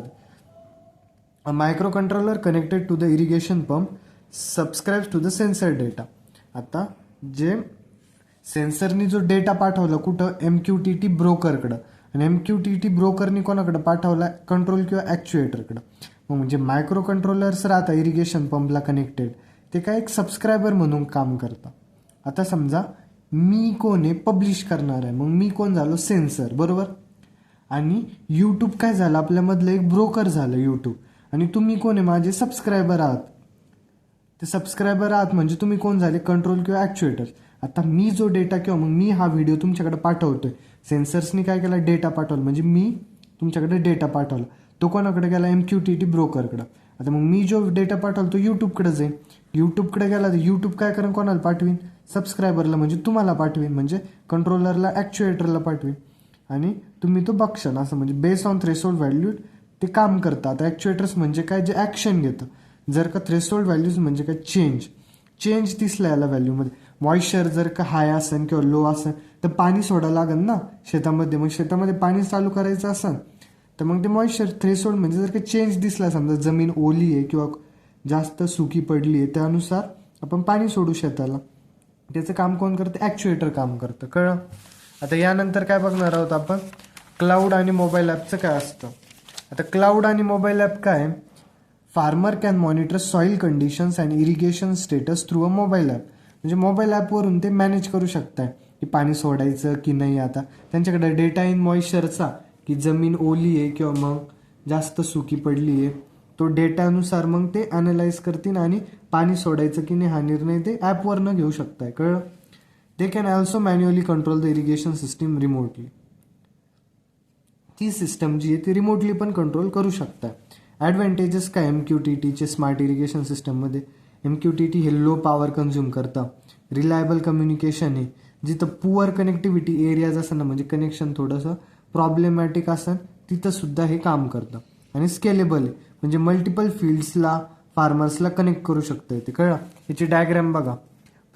जास्तीत जास्त क्वेश्चन खाली मी असे डायग्रॅम प्रोव्हाइड करण्याचा प्रयत्न केला आहे, म्हणजे जो एक्झामिनर राहतो किंवा जे चेकर राहतो ना, त्याला वाटन की यांनी प्रश्नाचं उत्तर एकदम चांगलं रिप्रेझेंट केलं आहे, याचं रिप्रेझेंटेशन स्टेटस एकदम चांगलं आहे, मग ते तुम्हाला मार्क्स देऊन टाकतील आउट ऑफ. कळलं. सॉईल मॉइश्चर सेन्सर राहते, पब्लिशर म्हणून काम करतं, ब्रोकर राहतं, आणि कंट्रोलर हे सबस्क्रायबर. मग पाणी सोडायचं काम कोण करतं, ॲक्च्युएटर करतं. आणि इकडं फार्मर मोबाईल ॲप असतो जो एक सबस्क्रायबर म्हणून काम करू शकतोय. कळलं. इथपर्यंत. आता यानंतरचा प्रश्न काय, classify the different IoT protocols use at network layer and explain any of them in brief. Different IoT protocol जे यूज होता नेटवर्क लेअरमध्ये ते सांगायचे आपल्याला, त्यांना क्लासिफाय करायचं. आता नेटवर्क लेअरमध्ये काय होतं, at the network layer IoT protocol ensure device to device or device to gateway communication. Network लेअरमध्ये काय होतं, IoT प्रोटोकॉल्स काय इन्श्युअर करता की कम्युनिकेशन कसं आहे, डिव्हाइस टू डिव्हाइस असू शकतं किंवा मग डिव्हाइस टू गेटवे असू शकतं, IP बेस और नॉन IP बेस नेटवर्कद्वारे. दे आर क्लासिफाईड ॲज मग इथे 4 प्रकार दिले. IPv6 काय, low power wireless personal area network आहे, जे काय करतं, अडॅप्ट्स IPv6 packets for low power devices using IEEE 802.15.4. कळलं. ते काय करतं, अडॅप्ट्स IPv6 पॅकेट्स, अडॅप्ट करतं कशासाठी, फॉर लो पॉवर डिव्हाइसेस, आणि कशाच्या मदतीने, 802.15.4. कळलं. आता दुसरं आहे रूटिंग प्रोटोकॉल. रूटिंग प्रोटोकॉल कशासाठी आहे, लो पॉवर लॉसिंग नेटवर्कसाठी. Routing protocol design for sensor network with constraint devices. Constraint म्हणजे काय असतं, रूल्स असतात. रूटिंग प्रोटोकॉल कशासाठी डिझाईन केलं जातं, जे सेन्सर्स आहे नेटवर्क्स सेन्सरसाठी आणि जे असे नेटवर्क्स ज्यांच्यासाठी काहीतरी रूल्स आहे with constraint devices. Constraint application protocol works over UDP. आता UDP आणि TCP मी पहिलेच सांगितलं आहे, आय थिंक CNS मध्ये सांगितलं आहे. UDP म्हणजे जिथं तुम्हाला स्पीडची गरज असते ना तिथं तुम्ही कोणता प्रोटोकॉल यूज करता, UDP. आणि जिथं रिलायबिलिटीची गरज असते तिथं TCP. मग हा जिथं स्पीडची गरज आहे UDP वगैरे तिथं आपण COAP यूज करतो. Light weight for constraint devices like a simpler HTTP. आणि थ्रेड काय आहे, IPv6 base mesh networking protocol आहे. तो कशासाठी यूज होतो, स्मार्ट होम IoT डिव्हायसेससाठी. कळलं. आणि याच्यातून एक एक्सप्लेन करायला लावला आहे, तर आपण कोणता एक्सप्लेन करणार आहे, हा 6LOWPAN वाला. कळलं. याचा फुल फॉर्म काय आहे, IPv6 over low power personal area network. IPv6 over low power personal area network. कळलं. फंक्शन काय याचं, allows IoT devices with limited power and memory to communicate. हे काय करतं, लिमिटेड पॉवर IoT डिव्हायसेस आहे आणि मेमरी कमी आहे त्यांना कम्युनिकेट करण्यासाठी अलाव करतं. कळलं. यानंतर काय आता फीचर्स काय याचे सांगा बरं. Supports fragmentation and compression. फ्रॅगमेंटेशनला आणि कम्प्रेशनला सपोर्ट करतं of IPv6 packets. Large scale डिव्हाइसला इनेबल करतं addressing using IPv6. Energy efficient, suitable for battery operated IoT sensor. हे वाचून घ्या एकदा, तुम्हाला इझिली कळून जाईल. कळलं. यानंतरचा कोणता नेक्स्ट प्रश्न बघणार आहोत आपण, use of IP based protocols in the IoT applications. काय सांगा बरं, use of IP based protocols in the IoT applications. IP based protocols allows IoT devices to communicate using standard internet technology. IP based protocols काय करता, IoT डिव्हायसेसला allow करता communicate करण्यासाठी एकमेकांसोबत using standard internet technology. कशाचा उपयोग करून, standard internet टेक्नॉलॉजीचा उपयोग करून. ते काय करतं, एंड टू एंड कनेक्टिव्हिटी सेन्सर्समध्ये इन्शुअर करता आणि कंट्रोलर्स अँड क्लाउड सर्व्हिसेसमध्ये. कळलं. Examples of IP based protocols in IoT. IP based protocols काय IoT मधले, HTTP म्हणजे हायपर टेक्स्ट ट्रान्सफर प्रोटोकॉल. हा कशासाठी यूज होतो, use for communication between IoT devices and web servers. याचं एक्झाम्पल काय, smart home devices sending status update to web dashboard. Smart home devices जे राहता ते अपडेट सेंड करता कुठं, वेब डॅशबोर्डला. कशाद्वारे, HTTP द्वारे. आता COAP कन्स्ट्रेंट ॲप्लिकेशन प्रोटोकॉल. हा लाईट वेट प्रोटोकॉल आहे over UDP for constraint IoT devices. Example, smart lighting system exchanging data between sensors and controller. आता जर का स्मार्ट लाइटिंग सिस्टमला डेटा एक्सचेंज करायचा आहे सेन्सर आणि कंट्रोलरमध्ये, तर तो कोणता प्रोटोकॉल वापरणार आहे, COAP प्रोटोकॉल. कळलं. MQTT म्हणजे काय, मेसेज क्वेईंग टेलिमेंट्री ट्रान्सपोर्ट. यामध्ये कोणता यूज होतो, publish subscribe protocol over TCP/IP. Example काय, त्याचं smart irrigation system where soil sensor. आता जे सॉईल सेन्सर्स असतात ते कुठं डेटा सेंड करणार, क्लाउड ब्रोकरकडं. तर इथून जर का इथपर्यंत डेटा जायचा आहे क्लाउड ब्रोकरपर्यंत, तर कोणता प्रोटोकॉल यूज करता, MQTT प्रोटोकॉल. कळलं. आता यानंतर काय, 6LoWPAN. 6LoWPAN तर आपण बघितलं मागच्याच प्रश्नामध्ये. आता RPL काय, routing protocol for low power and lossy network. IPv6 routing protocol for sensor network. याचं एक्झाम्पल काय, smart city application like street light monitoring वगैरे असेल तर आपण तिथे RPL यूज करतो, IPv6. याचं कन्क्ल्युजन एकदा वाचून घ्या, तुम्हाला इझिली कळून जाते. कळलं. सोपे प्रश्न होते, ते वाचले तरी कळतात. तुम्ही नोट्स बघू शकता कशा आहे, नोट्समध्ये ना सगळं दिलेलं आहे. मी तुम्हाला आज नोट्समधूनच शिकवणार आहे, म्हणजे तुम्हाला कळन की एकदम नोट्स कशा काढल्या आहे काय वगैरे. आणि तुम्हाला जर का नोट्स आवडल्या तर नक्की खाली डिस्क्रिप्शनमध्ये लिंक दिली टेलिग्राम चॅनलची, तर टेलिग्राम चॅनलला नक्की जॉईन करा. सो आता सुरू करूया आपण पार्ट 2. तर आता पहिले इथून मागं बघितलं होतं आपण, आणि इथून नंतर आता कोणता क्वेश्चन आहे, classify the different topology of IEEE 802.15.4 with proper application. आपल्याला आता सांगायचं आहे डिफरंट टोपोलॉजी ऑफ IEEE 802.15.4. तर आपण काय लिहिलं तर टोपोलॉजी ऑफ IEEE 802.15.4. आता काय, IEEE 802.15.4 इज द स्टँडर्ड. हे एक काय standard use for low rate wireless personal area network. जे low rate wireless personal area network आहे ते कोणतं स्टँडर्ड यूज करतं? IEEE 802.15.4 हे स्टँडर्ड यूज करतं. Forming the basis of Zigbee, 6LoWPAN and thread. It supports 3 main network topologies. आता जे standard आहे IEEE 802.15.4 ते 3 मेन टोपोलॉजीजला सपोर्ट करतं. कोणत्या? पहिली जी आपली ती स्टार टोपोलॉजी. आता स्टार टोपोलॉजी काय असते नेमकी ते बघूया. स्टार टोपोलॉजीचं स्ट्रक्चर काय असतं की all end devices communicate directly with a central pan coordinator. म्हणजे काय असतं माहिती का, याच्यामध्ये एक सेंटरला ते असतं. समजा एक सेंटर जो राहतो तो बाकीचे जे सगळे नोड आहे किंवा मग बाकीचे जे सगळे कम्प्युटर आहे, समजा हा एक सेंटर आहे बरोबर, बाकीचे जे सगळे कम्प्युटर आहे ते सेंटरला कनेक्टेड असतात. असे इथे एक कम्प्युटर आहे समजा, इथे एक, हे सगळे येऊन असे सेंटरला कनेक्ट होतात.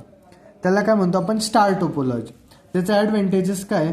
ते सिम्पल डिझाईन, एकदम सोपी डिझाईन आहे ना, की बाकीचे सगळे जे नोड्स आहे ते सेंटरला येऊन कनेक्ट होतं. पॅन कोऑर्डिनेटर म्हणतो आपण. जो सेंटर असतो ना त्याला काय म्हणतो आपण? Pan coordinator. इथे लिहिलंय बघा. आणि त्याची लो कॉस्ट असते आणि इझी मॅनेजमेंट असते. आपण हे कुठं वापरतो याचं ॲप्लिकेशन? एक तर होम ऑटोमेशनमध्ये आणि पर्सनल हेल्थ मॉनिटरिंग सिस्टममध्ये. कळलं? यानंतर काय आता peer to peer mesh topology. Peer to peer म्हणजेच मेश असतं. मेश आपण बघितलं असं ना आधी, पण काय राहतं मेशमध्ये प्रत्येक जो नोड आहे का तो दुसऱ्या नोडला कनेक्टेड असतो. म्हणजे असं समजा की 3 कम्प्युटर आहे, 3 मित्र आहे असं समजा, 3 मित्र आहे. जसं की मी तुम्हाला आता एक पेजच घेतो त्यावरती एक्सप्लेन करतो सगळं. मेश टोपोलॉजीमध्ये काय असतं माहिती का, समजा हे 3 मित्र आहे बरोबर. स्टारमध्ये काय बघितलं तुम्ही? स्टारमध्ये हे जे बाकीचे साईडचे जे नोड आहे ना ते काय होतं? सेंटरला येऊन कनेक्ट होतात. कळलं का? सेंटरला कनेक्टेड राहतात. आणि मेशमध्ये काय होतं की प्रत्येक जो आता हा एक आहे ना, 3 जण आहे, तर हा याला पण कनेक्टेड राहीन, हा याला पण कनेक्टेड राहीन, वापस हा याला पण कनेक्टेड राहीन, हा याला पण कनेक्टेड राहीन, वापस हा जो आहे ना तो याला पण कनेक्टेड राहीन आणि याला पण कनेक्टेड राहीन. म्हणजे प्रत्येक जो नोड आहे तो बाकीच्या 2ला कनेक्टेड आहे. हा ह्या 2ला कनेक्टेड आहे, हा जो आहे तो ह्या 2ला कनेक्टेड आहे, हा जो आहे तो ह्या 2ला कनेक्टेड आहे. म्हणजे कळलं का? मेशमध्ये प्रत्येक नोड, आता समजा इथं फेल्युअर आलं बरोबर, ही काय झालं? फेल्युअर झाली ही रो, तरी याला इथं कनेक्ट करता येतंय ना, याला पण इथून इथं कनेक्ट करता येतंय. जरी एका रोमध्ये किंवा मग एका वेमध्ये फेल्युअर आलं तरी इथं कनेक्शन थांबत नाही. पण समजा स्टारमध्ये काय इथं फेल्युअर आलं, इथं जर का फेल्युअर आलं ती कनेक्शन लगेच तुटून जाईल. याला इकडं कुठं कनेक्शन आहे का? त्याला म्हणायचं स्टार आणि याला म्हणायचं मेश. कळलं? आता स्टारमध्ये काय स्ट्रक्चर कळलं तुम्हाला? त्याचं ॲडव्हान्टेजेस काय? रिलायबल कम्युनिकेशन आहे, सपोर्ट्स लार्ज नेटवर्कला सपोर्ट करतं आणि फॉल्ट टॉलरंट. ॲप्लिकेशन कायचे? स्मार्ट सिटी आणि इंडस्ट्रियल IoT. कळलं इथपर्यंत? आता यानंतर काय? Cluster tree topology. Cluster tree टोपोलॉजीमध्ये काय आता? A combination of star and mesh where a PAN coordinator connects to cluster head and each cluster head manages its own star network. The cluster मध्ये काय राहतं? स्टार आणि mesh दोन्ही combine होत्या. Where a PAN coordinator connects to cluster head. आता याच्या diagram बघा, ही झाली स्टारची डायग्राम, ही झाली मेशची डायग्राम आणि ही क्लस्टर ट्री म्हणजे शेवटचं बघतो आपण. त्याच्यामध्ये काय राहतं? पॅन कॉर्डिनेटर राहतं. पॅन कॉर्डिनेटर काय करतं? क्लस्टर हेडला कनेक्ट करतं. जे पॅन कॉर्डिनेटर ते कशाला कनेक्ट राहतं? क्लस्टर हेडला. आणि जो क्लस्टर हेड राहतो तो त्याचं स्टार नेटवर्क समोरतो. समजा हे एक स्टार नेटवर्क आहे, हे पण एक स्टार नेटवर्क आहे, हे एक. म्हणजे पॅन कॉर्डिनेटर कनेक्टेड राहीन क्लस्टर हेडला आणि क्लस्टर हेड कशाला कनेक्टेड राहीन? स्टार नेटवर्कला. त्याला म्हणायचं क्लस्टर ट्री टोपोलॉजी. कळलं? आता याचं तुम्हाला ॲडव्हान्टेजेस काय आहे? स्केलेबल आहे, सपोर्ट्स आहे आणि हिरार्चिकल ऑर्गनायझेशन. हिरार्चिकल म्हणजे कळलं ना, असं खाली वाढत जातात. आणि ॲप्लिकेशन कशात राहीन? ॲग्रिकल्चरमध्ये आणि एन्व्हायरमेंट मॉनिटरिंगमध्ये. कळलं? आता नेक्स्ट क्वेश्चन काय? Explain Modbus protocol in detail. बरोबर? मॉडबस प्रोटोकॉल काय ते बघायचं आता. मग काय? Modbus is a serial communication protocol. Serial म्हणजे काय असतं माहिती का? सिरियल कम्युनिकेशन म्हणजे काय, sending one bit at a time, म्हणजे एका टायमिंगला एकच बीट पाठवू शकतोय, कळलं, त्याला म्हणायचं सिरियल कम्युनिकेशन. एक कम्युनिकेशन करायला एका टायमिंगला एकच बीट पाठवू शकतोय, तो झालं सिरियल कम्युनिकेशन. आणि ते मॉडबस कोणी डेव्हलप केलं होतं, एक मॉडिकॉन नावाची कंपनी होती, तिनं 1979मध्ये ते इन्व्हेंट केलं होतं, कळलं. It was widely use in industrial automation and SCADA system to connect electronic devices. आता समजा इंडस्ट्रीमध्ये कुठं पण काय राहतं, इलेक्ट्रॉनिक डिव्हायसेस राहतं अवेलेबल, बरोबर, किती मोठे एखाद्या इंडस्ट्रीमध्ये.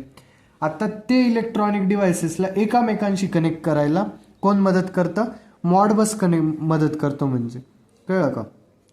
It works on master slave architecture where one master communicates with multiple slaves, म्हणजे कळलं, एक मास्टर स्लेव्ह आर्किटेक्चरवरती काम करतं ते, जिथं एक जो मास्टर राहतो तो मल्टिपल स्लेव्सला कनेक्ट राहतो.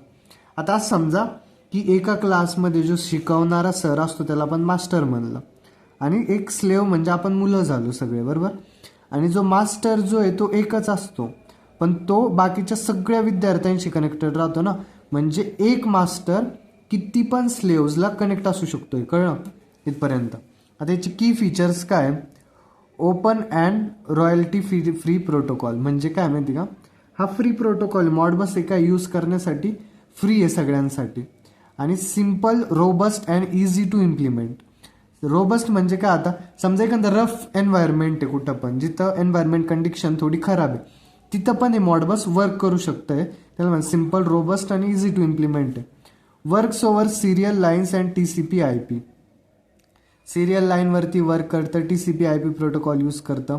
Supports up to 24/7 slave decision in one network, 247 slave decisions in one network.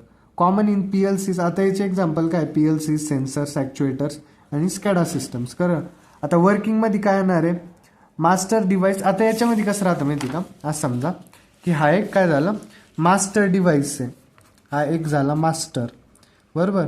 आणि इकडे काय असतो, एक स्लेव्ह असतो, मास्टर स्लेव्ह असतं. आता मास्टर काय करीन, रिक्वेस्ट भेजीन कोणाकडं, म्हणजे रिक्वेस्ट पाठवून स्लेव्हकडं.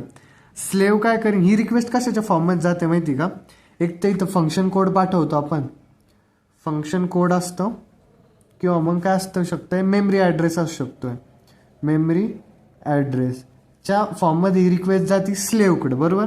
आता स्लेव्ह काय करीन, ते रिक्वेस्टला प्रोसेस करीन आणि एक रिस्पॉन्स पाठवून वापस कोणाकडं, मास्टरकडं, कळलं. हा रिस्पॉन्स जातो मास्टरकडं. असं मास्टर स्लेव्ह कम्युनिकेशन चालतं, याला म्हणायचं आपण मॉडबस म्हणतो आपण. मॉडबसचं काय झालं, वर्किंग झालं आहे. आता यामध्ये काय राहतं, हे फक्त हाफ डुप्लेक्स मोडमध्ये चालतं. कोणता, हाफ डुप्लेक्स मोड.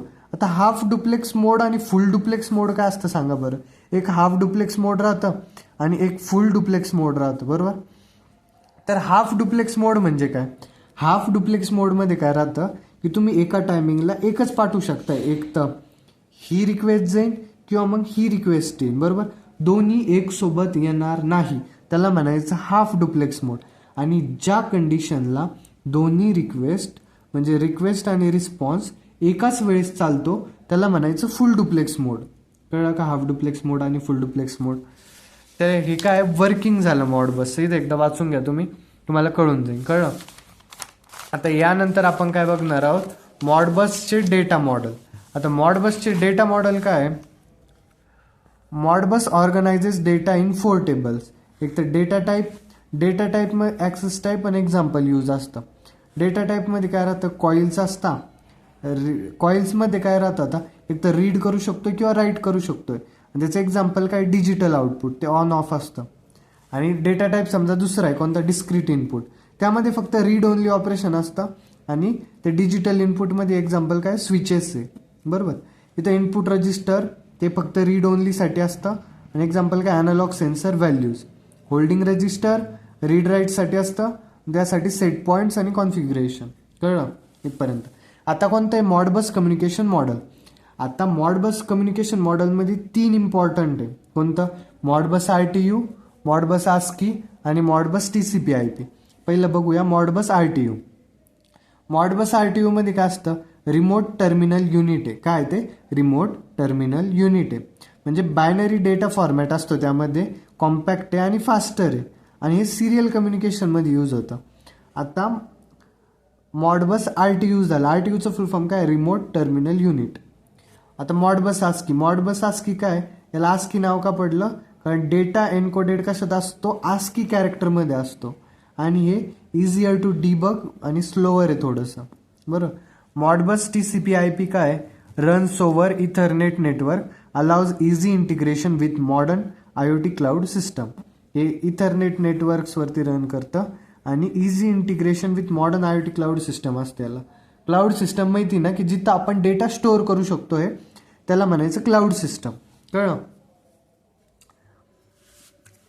आत्ता जे बघणार आहोत आपण त्याचे ॲप्लिकेशन्स एकदा वाचून घ्या. काय सोपं आहे.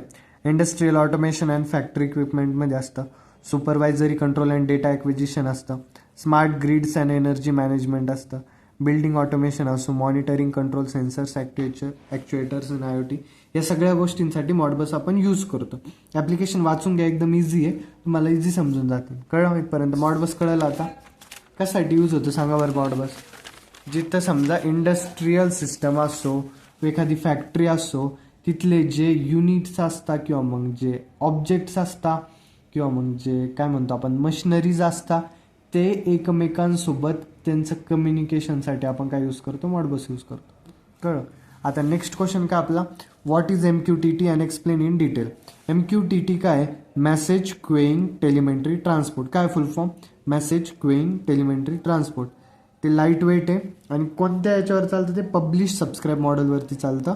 Messaging protocol design for low bandwidth. कशासाठी डिझाईन केलं MQTT जिथं लो बँडविथ लागते आणि हाय लेटन्सी लागते आणि अनरिलायबल नेटवर्क्स असते, तिथं आपण कोणतं यूज करतो protocol, MQTT protocol, message queuing telemetry transport. कळलं. It is widely use in IoT applications where devices have limited resources. ज्या डिव्हायसेसची लिमिटेड रिसोर्सेस आहे ना, तिथं आपण काय यूज करतो, MQTT यूज करतो आणि TCP/IP वरती वर्क करतं. आणि क्लायंट ब्रोकर आर्किटेक्चर फॉलो करतं. कोणाला फॉलो करतं, क्लायंट ब्रोकर आर्किटेक्चर. की फीचर्स काय MQTTचे, ते एक लाईट वेट आहे, आपण वरतीच बघितलं. लाईट वेट असतं. लाईट वेट म्हणजे काय, मिनिमल बँडविथ असते त्याची आणि प्रोसेसिंग पॉवर रिक्वायर्ड असते. कळलं. पब्लिश सबस्क्राईब मॉडेल असतं. त्यामध्ये काय होतं, इफिशियंट कम्युनिकेशन चालतं. एक जण पब्लिश करतो आणि ज्याला तो डेटा पाहिजे तो सबस्क्राईब करतो. मध्ये काय असतो, एक ब्रोकर टाईप असतो. म्हणजे आपण यूट्यूबचं उदाहरण भरपूर वेळा घेतलं आहे, पहिल्या युनिटमध्ये, दुसऱ्या युनिटमध्ये, म्हणजे थर्ड आणि फोर्थ एंड सेमनुसार बोलायचं गेलं तर. पब्लिशमध्ये काय करतो, डेटा पब्लिश करतो. म्हणजे समजा मी डेटा पब्लिश करतो आज, समजा तुम्ही सबस्क्रायबर आहे, तुम्ही बघता येतं, आणि यूट्यूब काय झालं, एक ब्रोकर झालं. कळलं. त्यामध्ये काय चालतं, इफिशियंट कम्युनिकेशन चालतं. रिलायबल म्हणजे काय, डिफरंट क्वालिटी ऑफ सर्व्हिस लेवलला सपोर्ट करतं. स्केलेबल म्हणजे काय, supports thousands of IoT devices. Scale करतं, ते लार्ज याच्यावरती चालतं, थाउजंड्स ऑफ डिव्हायसेसला सपोर्ट करतं. रूल्स ऑन TCP/IP काय, ensures order and reliable message delivery. कळलं. TCP/IP मध्ये काय राहतं की ऑर्डर डिलिव्हरी असते, मेसेज एकामागे एकच पाठवला जातं. असं नाही तो पहिला पाठवला तो शेवटला पोहोचला, असं नाही चालत. आणि रिलायबल मेसेज डिलिव्हरी म्हणजे जेवढे मेसेज तुम्ही पाठवताय तेवढे समोरच्यापर्यंत पोहोचता. कळलं. आता MQTT आर्किटेक्चर काय, मी तुम्हाला पहिलेच म्हणलो, जो डेटा सेंड करतो तो कोण असतो, पब्लिशर. तुम्ही कोण झाले, डेटा रिसिव्ह करणारे सबस्क्रायबर, आणि एक ब्रोकर.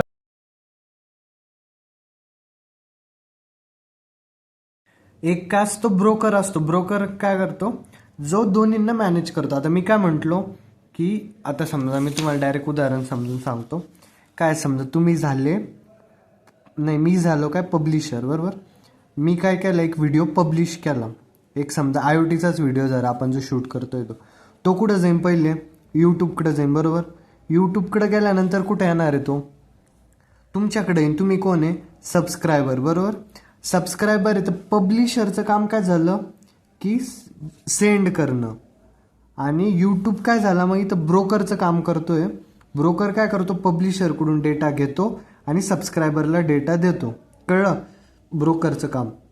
आणि सबस्क्रायबर काय करतात, ब्रोकरकडून डेटा घेऊन ॲक्सेप्ट करता. कळलं इथपर्यंत, कळलं का आता.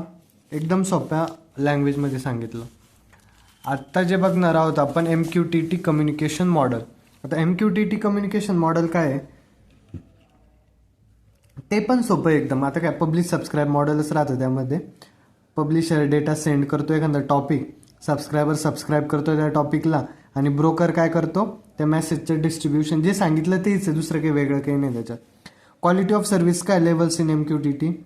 एक तर QoS 0 असते, QoS 1 असते, QoS 2 असते. आता QoS 0 म्हणजे क्वालिटी ऑफ सर्व्हिस 0. यामध्ये काय राहतं ॲटमोस्ट वन्स डिलिव्हरी असते. म्हणजे काय राहतं तुम्ही समजा एखादा मेसेज डिलिव्हर केला तर तो विसरून जायचा की तो मेसेज तुम्ही पाठवला होता का काय केलं तर तो मध्ये लॉस होऊ नाही तर त्याचं काही पण होऊ. तो मेसेज तुम्ही विसरून जायचा, समोरच्यापर्यंत पोहोचला का नाही, समोरच्याला पण काही घेणं नसतं तो आपल्यापर्यंत आला का नाही मेसेज, काहीच नाही. ॲटमोस्ट वन म्हणजे फायर अँड फॉरगेट. तुम्ही मेसेज फायर केला, एकदा गोळी निघली बंदुकीमधून का विसरून जायचं की ती समोरच्याला लागू का नाही लागू. आता ते तुमच्या हातात थोडी गोळी निघल्यानंतर तसं मेसेज पाठवल्यानंतर समोरच्यापर्यंत पोहोचू किंवा नाही पोहोचू विसरून जायचं. फायर अँड फॉरगेट म्हणतो आपण त्याला. आणि QoS 1 मध्ये काय राहतं ॲटलिस्ट वन्स म्हणजे एकदा तुम्ही मेसेज पाठवलं पण जरी तो लॉस झाला काही झालं तुमच्यापाशी डुप्लिकेट्स राहतात ते समोरच्यापर्यंत पाठवू शकतात रिसिव्ह डुप्लिकेट्स. आणि QoS 2 मध्ये काय राहतं एक्झॅक्टली वन्स. हे सेफेस्ट असतं पण एकदम स्लोवेस्ट असतं, कळलं. आता काय applications of MQTT. Applications of MQTT काय आता स्मार्ट इरिगेशन असो, sensor publish soil data, pump control subscriber, कळलं. आता जे स्मार्ट इरिगेशन असतं म्हणजे शेतामध्ये पाणी सोडण्याचं काम जे करतं त्यामध्ये काय राहतं सेन्सर्स लावलं असतं. सेन्सर काय करीन पब्लिश करीन कशाचा डेटा सॉईलचा की सॉईलला पाण्याची गरज आहे की नाही. मग तो डेटा कुठं जाईल पंप काय राहतो मग सबस्क्रायबर. आणि जो ब्रोकर राहतो तो कोणी पण राहू शकतो म्हणजे फार्मर राहू शकतो, मोबाईल ॲप राहू शकतो ज्याच्यावरून कंट्रोल करतं, कळलं का. आता पंप कंट्रोलर काय करेन सबस्क्रायबर तो डेटा रिसिव्ह करेन आणि त्यावरती ॲक्शन घेईन, कळलं का. स्मार्ट होम्समध्ये काय राहतं लाईट राहतं, thermostats, exchanges data, health care IoT, wearable devices sending health data to cloud app. आता तुम्ही वाचू शकता एकदम सोप्या सोप्या गोष्टी स्मार्ट सिटीज ॲप्लिकेशन वगैरे, कळलं का. यानंतर जे ते MQTT आर्किटेक्चर आहे. आता MQTT आर्किटेक्चरमध्ये काय पब्लिशर असतो, MQTT ब्रोकर असतो, सबस्क्रायबर ॲक्च्युएटर. आणि आता समजा पब्लिशरनी पब्लिश केला डेटा मग तो कोणाकडे जाईन MQTT ब्रोकरकडे जाईन, ब्रोकर जो राहतो तो. आणि सबस्क्रायबर ज्यांनी सबस्क्राईब केलं आहे आता इथे सबस्क्रायबर एक ॲप असू शकतं काही किंवा मग डॅशबोर्ड असू शकतो ॲक्च्युएटर म्हणून आपण दोन्ही ॲरोनी दाखवलेलं आहे, कळलं का. एकदम सोप्या भाषेत दिलं. अशा नोट्समध्ये म्हणजे डायग्राम काढलेलं आहे सगळं. मी तुम्हाला नोट्समध्ये शिकवण्याचं कारण एवढंच आहे की तुम्हाला नोट्समध्ये काय काय वगैरे सर्व कळावं, कशा प्रकारे नोट्स आहे, क्वेश्चन आन्सर दिलेले, सगळ्या PYQचे आन्सर दिलेले आहे त्यामध्ये. तर तुम्ही नक्की जाऊन टेलिग्रामच्या चॅनलला जॉईन व्हा आणि चॅनलला सबस्क्राईब करा आणि ग्रो करण्यासाठी मदत करा. त्यानंतर काय आता explain SCADA protocol standardisation. SCADA protocol standardisation काय असतं आता स्केडा म्हणजे काय supervisory control and data acquisition. स्केडाच्या नावावरूनच कळतं आपल्याला की असा व्यक्ती जो सगळं सुपरवाइज करतो, कंट्रोल करतो आणि डेटा ॲक्विजिशन. आता याला आपण कोणत्या उदाहरणावरून समजू, एक असं रिअल लाईफ उदाहरण घेऊ. जसं की आता समजा मी तुम्हाला याच्यावरती पेजवरती समजून सांगतो. पेजवरती कसं आता समजा एक ब्लॉक आहे, तुम्ही एक्झाम देताय बरोबर. ब्लॉकमध्ये इथं मुलं बसलेले, असे मुलं बसले आणि एक जो टीचर आहे तो इथं उभा आहे. तो टीचर काय करतो समजा तुम्ही एक्झाम देताय तर एक्झाम हॉलमध्ये तो तुम्हाला सुपरवाइज करतो. आपण म्हणतो ना आज हे सुपरवायझर होते ते सुपरवायझर होते, तर तो तुम्हाला सुपरवाइज करतो. आणि काय राहतं सगळं कंट्रोल करतो एवढ्या मुलांना की कोणी कॉपी आणली का नाही, कोणी चिटिंग करतंय का नाही क्लासमध्ये.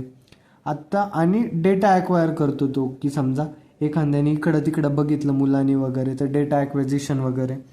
म्हणजे एक असा व्यक्ती जो सगळ्या डिव्हायसेसवरती नजर ठेवून असतो, सगळ्या डिव्हायसेसला कंट्रोल करतो, त्याला काय म्हणायचं स्केडा. आणि स्केडा काय माहिती का, समजा तुम्ही काय करताय एखाद्या कंपनीमध्ये मॅन्युअल वर्क कमी करण्यासाठी माणसांचं काम कमी करण्यासाठी जे सॉफ्टवेअर वापरतो आपण कंपनीमध्ये त्याला आपण स्कॅडा म्हणतो. समजा एक मशीन आहे, ह्या मशीनला काम करणारे लागताय 5-6 जण आहे. समजा हा एक जण आहे, हा एक जण आहे, हे असे 4-5 जण आहे जे मशीनवरती वर्क करताय. पण काय झालं की यांना जी सॅलरी जात होती ती खूप जास्त जात होती. मग सॅलरी असो किंवा मॅन्युअल वर्क असो ते कमी करण्यासाठी आपण एक सॉफ्टवेअर आणलं. सॉफ्टवेअरचं नाव काय दिलं आपण? स्केडा. बरोबर, supervisory control and data acquisition, SCADA. आता स्केडा काय करेन, या सगळ्या माणसांना रिप्लेस करून टाकेन आणि सगळं काम ऑटोमेशन करून टाकेन. म्हणजे स्केडाच नजर ठेवीन या मशीनवरती की काम करतंय का नाही, सेन्सर्सवरती वगैरे. कळलं का स्केडा म्हणजे काय? एक आयडिया आली ना तुम्हाला स्केडा म्हणजे काय? आता बघा याची definition. Are use in industrial automation. जी इंडस्ट्री असते जिथे ते मशीन असते त्या मशीनला ऑटोमेशन करण्यासाठी स्कॅडा यूज होतं. To monitor and control process. SCADA काय करतं? मॉनिटर करतं, कंट्रोल करतं प्रोसेसला. सचेस आता इंडस्ट्री कोणती राहू शकते? पॉवर प्लांट राहू शकतं, वॉटर ट्रीटमेंट राहू शकते, स्मार्ट ग्रिड्स राहू शकतं. Since SCADA integrates equipment from multiple vendors. Vendors म्हणजे माहिती आहे तुम्हाला, जो विकणारा राहतो तो. आता समजा एखाद्याने वेगळ्या वेगळ्या कंपनीचे मशीन विकले तुमच्याकडं, तर स्केडा काय करतं? त्या सगळ्या मशीन्सला जोडण्याचं काम करतं आणि सगळ्यावरती नजर ठेवून असतं ना. मग स्केडाचं काम काय? सगळ्या मशीनला इंटिग्रेट करणं. इंटिग्रेट करणं म्हणजे काय? एकत्र आणणं. Standardization of communication protocol is essential for interoperability, security and reliability. कळलं इथपर्यंत? Need for standardization. आता स्टँडर्डायझेशनची नीड काय? Different devices from different manufacturers must communicate, reduces vendor lock in आणि ensure security in critical infrastructure. आता जे क्रिटिकल इन्फ्रास्ट्रक्चर आहे तिथं सेक्युरिटी जास्त असण्यासाठी डिफरंट डिव्हायसेस. आता वेगळ्या वेगळ्या कंपनीने वेगळे वेगळे प्रोडक्ट्स बनवले किंवा मशीन्स बनवले, त्यांना सगळ्यांना एकत्र आणण्याचं काम हे सगळं करायचं होतं आपल्याला. त्यासाठी आपण स्केडा आणलं. कळलं? आता improve scalability for large industrial network. जिथं इंडस्ट्रियल नेटवर्क खूप वाढलेलं आहे तिथं काय करतं? स्केलेबिलिटी वाढवायचं काम करतं. Major standardize SCADA protocol. आता मेजर स्टँडर्डाइज स्केडा प्रोटोकॉल कोणते? मॉडबस. मॉडबस बघितलं आपण. मॉडबसचं काम काय होतं सांगा बरं? तेच एक वेगळ्या वेगळ्या डिव्हायसेसला एकत्र आणणं. हा open protocol for communication between PLCज आहे. आता मॉडबसमध्ये आपण बघितलं होतं बघा, मास्टर स्लेव. तर मास्टर जे राहतं किंवा स्लेव जे राहतं त्याचे एक्झाम्पल्स आहे PLC, सेन्सर, स्कॅडा. हे कशासाठी यूज होतं? मॅन्युफॅक्चरिंगसाठी आणि एनर्जी सिस्टीमसाठी. कळलं? आता DNP3. DNP3 म्हणजे काय? Distributed network protocol IEEE 1815. कळलं? Widely use in. हे DNP कुठे यूज होतं? इलेक्ट्रिकल पॉवर सिस्टम्समध्ये जास्त यूज होतं. कळलं? आता वेगळ्या वेगळ्या कंपन्या असू शकतात, वॉटरची असू शकते, इलेक्ट्रिकलची असू शकते. तिथं आपण वेगळे स्टँडर्ड यूज करू. जसं की मॉडबस कुठे यूज केलं आपण? एनर्जी मॅन्युफॅक्चरिंग किंवा सिस्टमसाठी. तिथं DNP3 कुठे यूज केलं आपण? इलेक्ट्रिक पॉवरसाठी. कळलं? सपोर्ट DNP3 कशाला सपोर्ट करतं? Time stamp data, secure communication and event logging. कळलं इथपर्यंत? आता यानंतर काय बघणार आपण? IEC 608705104. हे काय? एक युरोपियन स्टँडर्ड आहे फॉर पॉवर सिस्टम स्केडा. कळलं? आणि use for telecontrol in electrical substations. Control करण्यासाठी यूज होतं हे इलेक्ट्रिकल सबस्टेशन्सवर. आता IEC 61850 काय? स्टँडर्ड आहे for communication in substation automation. Uses हे काय वापरतं? इथरनेट वापरतं आणि हाय स्पीड मेसेजिंगला सपोर्ट करतं. काय करतं? Uses Ethernet and supports high speed messaging. कळलं? OPC-UA. आता काय? Open platform communication unified architecture. Platform independent, secure and scalable. Use in industry 4.0 and IIoT. Industrial IoT. IIoT म्हणजे काय? Industrial IoT integration. Benefits of SCADA. आता हे वाचून घ्या तुम्ही, सोपं आहे. इंटरऑपरेबिलिटी, रिलायबिलिटी, सिक्युरिटी, स्केलेबिलिटी हे सगळे झाले याचे बेनिफिट्स स्केडा प्रोटोकॉल. तुम्हाला विचारलं स्केडा काय, तुम्ही एका लाईनमध्ये काय उत्तर देणार सांगा बरं? स्केडा एक जे असं सॉफ्टवेअर आहे जे मॅन्युअल वर्क इंडस्ट्रीमधलं कमी करतं आणि सगळे जे डिव्हायसेस असतात किंवा मग जे काय म्हणू शकतो आपण इंडस्ट्रीमधले इक्विपमेंट्स असतात त्यांना कम्युनिकेशन करण्यासाठी यूज. कळलं का? स्कॅडा. स्कॅडाचा फुल फॉर्म काय आहे? Supervisory control and data acquisition. आता काय 6LoWPAN. 6LoWPAN म्हणजे काय? 6LoWPAN अँड EPC स्टँडर्डायझेशन हे सगळं विचारलं आपल्याला. तर व्हॉट इज 6LoWPAN? चलोपान म्हणजे 6LoWPAN. सॉरी, 6LoWPAN काय? IPv6 over low power wireless personal area network. 6 म्हणजे IPv6 वरून नाव पडलं आहे आणि लो एल वरून लो, LOW, P वरून power, wireless area network, wireless personal area network, LO wireless personal area network. कळलं? It is an IETF standard that allows IPv6 packet to run on low power wireless network like IEEE 802.15.4. हे काय IETF standard आहे जे काय करतं, allow करतं IPv6 पॅकेट्सला कुठं run करण्यासाठी? लो पॉवर वायरलेस नेटवर्कवर रन करण्यासाठी. कळलं? Use in IoT application such as smart homes, smart grids and industrial monitoring. कुठं कुठं यूज होतं? IoT application such as smart homes, smart grids and industrial मॉनिटरिंगसाठी यूज होतं. कळलं? आता की फीचर्स काय? की फीचर्स सांगा बरं काय? Header compression. आता हेडर कॉम्प्रेशन काय असतं? जे हेडर असतं ना त्याला कम्प्रेस करण्याचं काम करतं. आणि फ्रॅगमेंटेशन, रिअसेंबली ऑफ पॅकेट्स हे की फीचर्स झाले त्याचे. Mesh routing, support for multi hop IoT network, enables direct internet connectivity for IoT devices. हे वाचून घ्या, इझिली कळतं, ते काही इतकं अवघड नाही आहे. आता आपण काय बघणार आहोत? EPC standardization. EPC स्टँडर्डायझेशन काय? Electronic product code. EPC is an RFID based identification standard develop by EPC global. कोणी डेव्हलप केलं आहे? EPC ग्लोबलने. RFID बेस्ड आयडेंटिफिकेशन आहे म्हणजे हे काय करतं? समजा आता जे समजा पुढं समजू तुम्हाला लगेच कळून जाईल. It gives each physical object a unique digital identity. म्हणजे प्रत्येक जे फिजिकल ऑब्जेक्ट आहे ना त्याला एक डिजिटल आयडेंटिटी देतं. ते एखादा कोड असो किंवा बारकोड असो, हे सगळं काय एक डिजिटल आयडेंटिटी झालं ना. आता एखाद्या गोष्टीवरती बारकोड दिलेलं आहे. आता तुम्ही काय करशाल? एखाद्या मॉल वगैरे वरती गेले किंवा मग तिथं काय राहतं प्रत्येक प्रोडक्टवरती बारकोड असेल. तो बारकोड RFIDच्या मदतीने पण स्कॅन होऊ शकतो आणि त्याची काय करते? प्राईस कळते. मग RFID ते कशासाठी यूज होतं? असं इन्व्हेंटरी मॅनेजमेंटसाठी वगैरे. आणि RFID हे याच्यासाठी पण यूज होतं. फास्ट टॅग असतं ते, म्हणजे आपण नाही का गाड्यांवरती टोल कलेक्ट करण्यासाठी आता नवीन सिस्टीम आली व्हेकल्सवरती, RFID टॅगला वापरला जातो आणि तो कशाच्या मदतीने स्कॅन होतो? रेडिओ वेव्सच्या मदतीने स्कॅन होतो. कळलं? EPC is stored on RFID tags and can be read wirelessly. EPC कुठं स्टोर्ड असतं? RFID टॅग्सवरती, जे आपण प्रोडक्ट्सला किंवा टॅग्स असतं ना त्यावरती EPC स्टोर्ड असतं आणि ते आपण वायरलेसली रीड करू शकतोय. कळलं? कळलं का इथपर्यंत?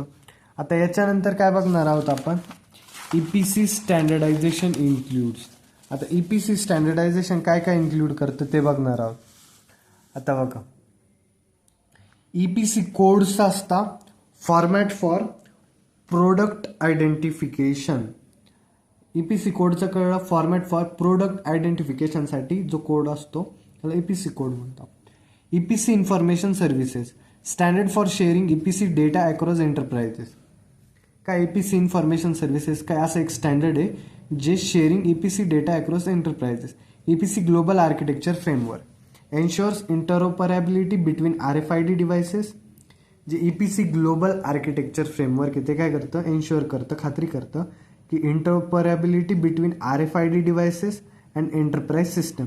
इंटरऑपरेबिलिटी म्हणजे काय माहिती ना, मी तुम्हाला पहिल्यापासून सांगत आलो आहे. जर का तुम्ही माझे लेक्चर फॉलो करत असाल तर इंटरऑपरेबिलिटी म्हणजे काय की एकत्र काम करणं.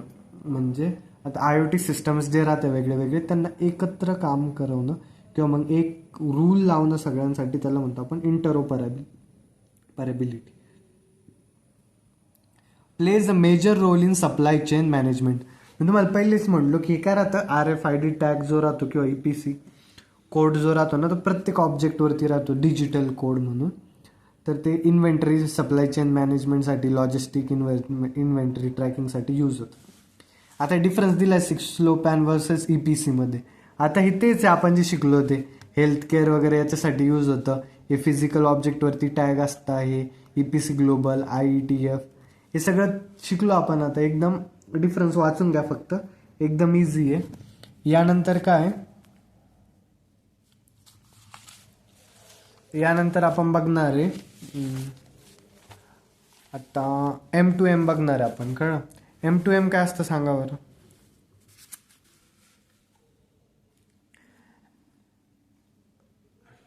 M2M communication enables devices, sensors, and machines to exchange data with minimal or no human intervention. Several protocols are used to ensure efficient, secure, and scalable IoT communication. आता याचा अर्थ काय, M2M कम्युनिकेशन काय मदत करतं की डिव्हायसेस जे असतात, सेन्सर्स असतात, मशीन्स असतात, त्यांना काय करतं, exchange data with minimal or म्हणजे ह्युमन इंटरव्हेन्शन. ह्युमनची जितकं कमी करता येईल ह्युमन्सला तितकं कमी करतं, आणि मशीन्सचं इंटरॅक्शन करतं, मशीनचं कम्युनिकेशन करतं. त्यासाठी सेव्हरल प्रोटोकॉल यूज होता efficient, secure and scalable IoT कम्युनिकेशनसाठी. आता आपण बघूया characteristics of M2M protocol. Characteristics काय, M2M जे प्रोटोकॉल यूज होतं ते लाईट वेट असतं, लो पॉवर असतं, म्हणजे suitable for resource constrain IoT devices. एकदम लाईट वेट असतं, लो पॉवर असतं. स्केलेबिलिटी असते, म्हणजे थाउजंड्स ऑफ डिव्हायसेसला कनेक्ट करू शकताय. इंटरऑपरेबिलिटी म्हणजे वर्क्स अक्रॉस हेट्रोजिनियस नेटवर्क, वेगळ्या वेगळ्या नेटवर्कवरती काम करू शकताय. रिलायबिलिटी काय, प्रोव्हाइड्स गॅरंटीड मेसेज डिलिव्हरी, म्हणजे तुम्ही जर का मेसेज पाठवला तर तो समोरच्यापर्यंत पोहोचणार, ही फिक्स राहते, त्याला म्हणतो आपण रिलायबिलिटी. सिक्युरिटी म्हणजे काय, सपोर्ट्स ऑथेंटिकेशन, म्हणजे युजर पासवर्ड असं काहीतरी असतं, एन्क्रिप्शन अँड सिक्युअर सेशन, त्याला म्हणतो सिक्युरिटी. रिअल टाईममध्ये काय, needed in applications like health care and industrial IoT. Real time कुठे यूज होतं, ॲप्लिकेशन लाईक हेल्थ केअर असो आणि इंडस्ट्रियल IoT असतो तिथं. आता मेजर M2M प्रोटोकॉल कोणते, पहिले MQTT बघितलं आपण, मेसेज क्युईंग, टेलिमेंटरी ट्रान्सपोर्ट. वाचून घ्या, आपण आत्ता बघितलं. पब्लिश सबस्क्राईब मॉडेल यूज करतं, लाईट वेट असतं, TCP/IP वर काम करतं. एक्झाम्पल काय, स्मार्ट होम्स, ॲग्रिकल्चर, हेल्थ मॉनिटरिंग वगैरे. कळलं. आता यानंतर आपण काय बघणार आहे, COAP. दुसरा कोणता यूज होतो, कन्स्ट्रेंट ॲप्लिकेशन प्रोटोकॉल.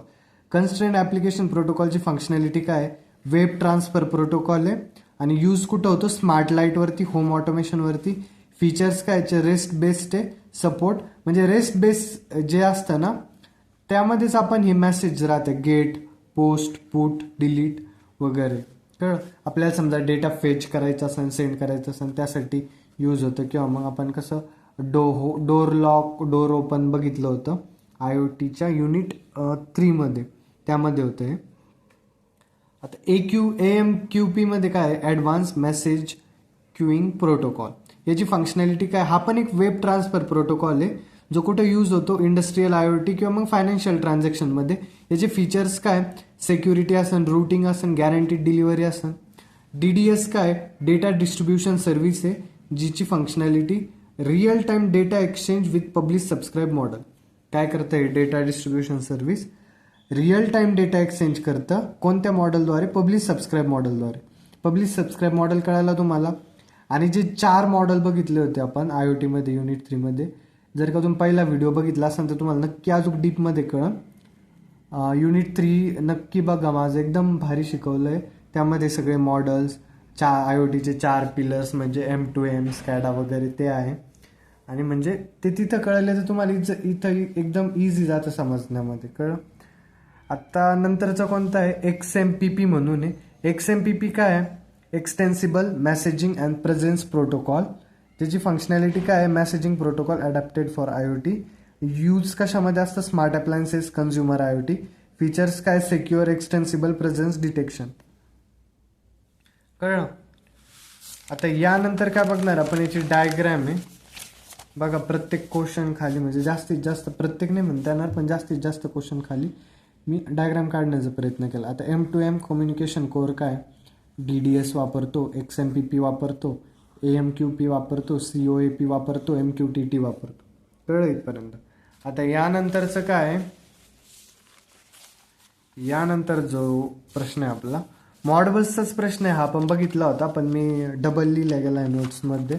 तर जे मुलं नोट्स रेफर करताय त्यांनी काळजी घ्यावी या गोष्टीची. आणि असं नाही की टेलिग्राम चॅनलवरती भरपूर मुलांनी जॉईन केलं आहे आणि भरपूर मुलं नोट्सचा फायदा घेत आहे. ज्यांनी पण नोट्स बघितला त्यांना सगळ्यांना नोट्स आवडलेले आहे एकदम. आणि त्यांना असं म्हणजे खात्री पटली आहे की नोट्स पण चांगलं आहे आणि एक्झाम पॉईंट ऑफ व्ह्यूने पण चांगलं आहे सगळं. पॉईंट वाईज आन्सर लिहिले आणि सगळे PYQचे क्वेश्चन्स वगैरे कव्हर केले, क्वेश्चन आन्सर उत्तर. असं नाही की तुम्हाला कोण PDF मधून शिकवतोय मी आणि त्यामधनं तुम्हाला क्वेश्चनचे उत्तर स्वतः काढावं लागतं. मी क्वेश्चन प्लस त्याचे उत्तर काढून दिलेले, तुम्हाला फक्त जाऊन त्या नोट्स रेफर करायच्या आहे बस. आणि एक्झामसाठी त्याचा उपयोग करा जितका पाहिजे तितका. कळलं. आता लास्ट क्वेश्चन आपला या युनिटचा. Analyze the working principle and applications of RFID protocol in IoT systems. आता RFID प्रोटोकॉल्स काय राहतात, तेच मी म्हणलो गाडीवरती जे व्हेकलवरती टॅग यूज होत आहे तेच आहे हे RFID. वर्किंग प्रिन्सिपल काय आता, रेडिओ फ्रिक्वेन्सी आयडेंटिफिकेशन. काय असतं RFID म्हणजे radio frequency identification uses. Radio वेव्हचा वापर करून हे काय करतं, एखाद्या ऑब्जेक्टला ट्रॅक करतं. कशासाठी यूज होतं, ऑब्जेक्टला जर का ट्रॅक करायचं असेल तर रेडिओ वेव्हचा उपयोग करतो आपण. कळलं. त्यानंतर काय बेसिक RFID सिस्टम हॅज, एक तर टॅग असतं, रीडर असतं, बॅकएंड सिस्टम असतं. टॅग काय असतं, एखाद्या ऑब्जेक्टला किंवा मग स्टोअरला युनिक आयडीला अटॅच असेल त्याला टॅग म्हणतो. रीडर काय राहतं, जे RF सिग्नल्स सेंड करतं अँड रिसिव्ह टॅग डाटा. म्हणजे समजा एखादी व्हेकल चालली टोल नाक्यावरती, टोलवरती समजा, आणि तिथं तुम्हाला टोल कलेक्ट करायचं आहे. मग तुम्ही काय, ते गाडीवरचं जे टॅग आहे तो स्कॅन करणार, फास्ट टॅग म्हणतो आपण त्याला. तो स्कॅन केला की तो डेटा तुमच्याकडे येऊन जाणार, बरोबर. बॅकएंड सिस्टम काय, processes and stores information for IoT applications. जी बॅकएंड सिस्टीम राहते ती इन्फॉर्मेशन प्रोसेस करते आणि स्टोअर करते. आता प्रोसेस काय असू शकते, रीडर सेंड्स इलेक्ट्रोमॅग्नेटिक सिग्नल. रीडरनी काय केलं, इलेक्ट्रोमॅग्नेटिक सिग्नल टाकले व्हेकलवरती. मग व्हेकलवरती काय होतं, एक RFID टॅग होता, त्याच्यावरती एक ID होती. ती ID ती स्कॅन केली, बरोबर. ती स्कॅन केल्यानंतर तिथून काहीतरी डेटा भेटत. तो डेटा कुठं फॉरवर्ड करणार आहे, एका क्लाउडवरती. क्लाउड काय करतं, डेटा स्टोअर करतं. Protocols like EPC global class 1 Gen 2 define how tags and readers communicate. म्हणजे EPC ग्लोबल असता, क्लास 1 Gen 2 असता. हे जे असतं ना, हे काय सांगतं आपल्याला, काय डिफाईन करतं की टॅग्स आणि रीडर कसे कम्युनिकेट करतात ते सांगतं. कळलं. ॲप्लिकेशन्स इन IoT काय, आता एक सप्लाय चेन लॉजिस्टिकमध्ये यूज होतं, हे रिटेलमध्ये यूज होतं आणि हेल्थ केअरमध्ये यूज होतं. जे टॅग असतं ना, हे मेडिकल इक्विपमेंटमध्ये किंवा मग जे ऑटोमॅटिक चेकआउट्स, इन्व्हेंटरी मॅनेजमेंट असतं तिथं हे RFID यूज होतं. तुम्हाला जर का व्हिडिओ आवडत असेल तर नक्की कमेंट करत जा की तुम्हाला व्हिडिओ आवडतोय, चांगला वाटतोय. आणि नसन आवडत, काही करेक्शन असेल किंवा मग तुम्हाला काही असं वाटत असेल, इच्छा असेल की मी असं शिकवावं, ते पण कमेंट करत जा, व्हिडिओ लाईक करत जा. म्हणजे मला इन्स्पिरेशन भेटतं किंवा मोटिवेशन भेटतं की मी अजून चांगले व्हिडिओ तुम्हाला देण्याचा प्रयत्न करत. कळलं. यानंतर ॲप्लिकेशन काय, स्मार्ट सिटीज, ॲग्रिकल्चर आहे, हे वाचून घ्या. Vehicles identification, collection, library system, livestock tracking, good food traceability वगैरे. कळलं का इथपर्यंत. इथपर्यंत झाला आपला हा युनिट 4 IoTचा. युनिट 3 पण मी अपलोड केला आहे, युनिट 4 अपलोड केला आहे टेलिग्राम चॅनलवरती. नोट्स पण अपलोड झाल्या युनिट 3 आणि 4च्या.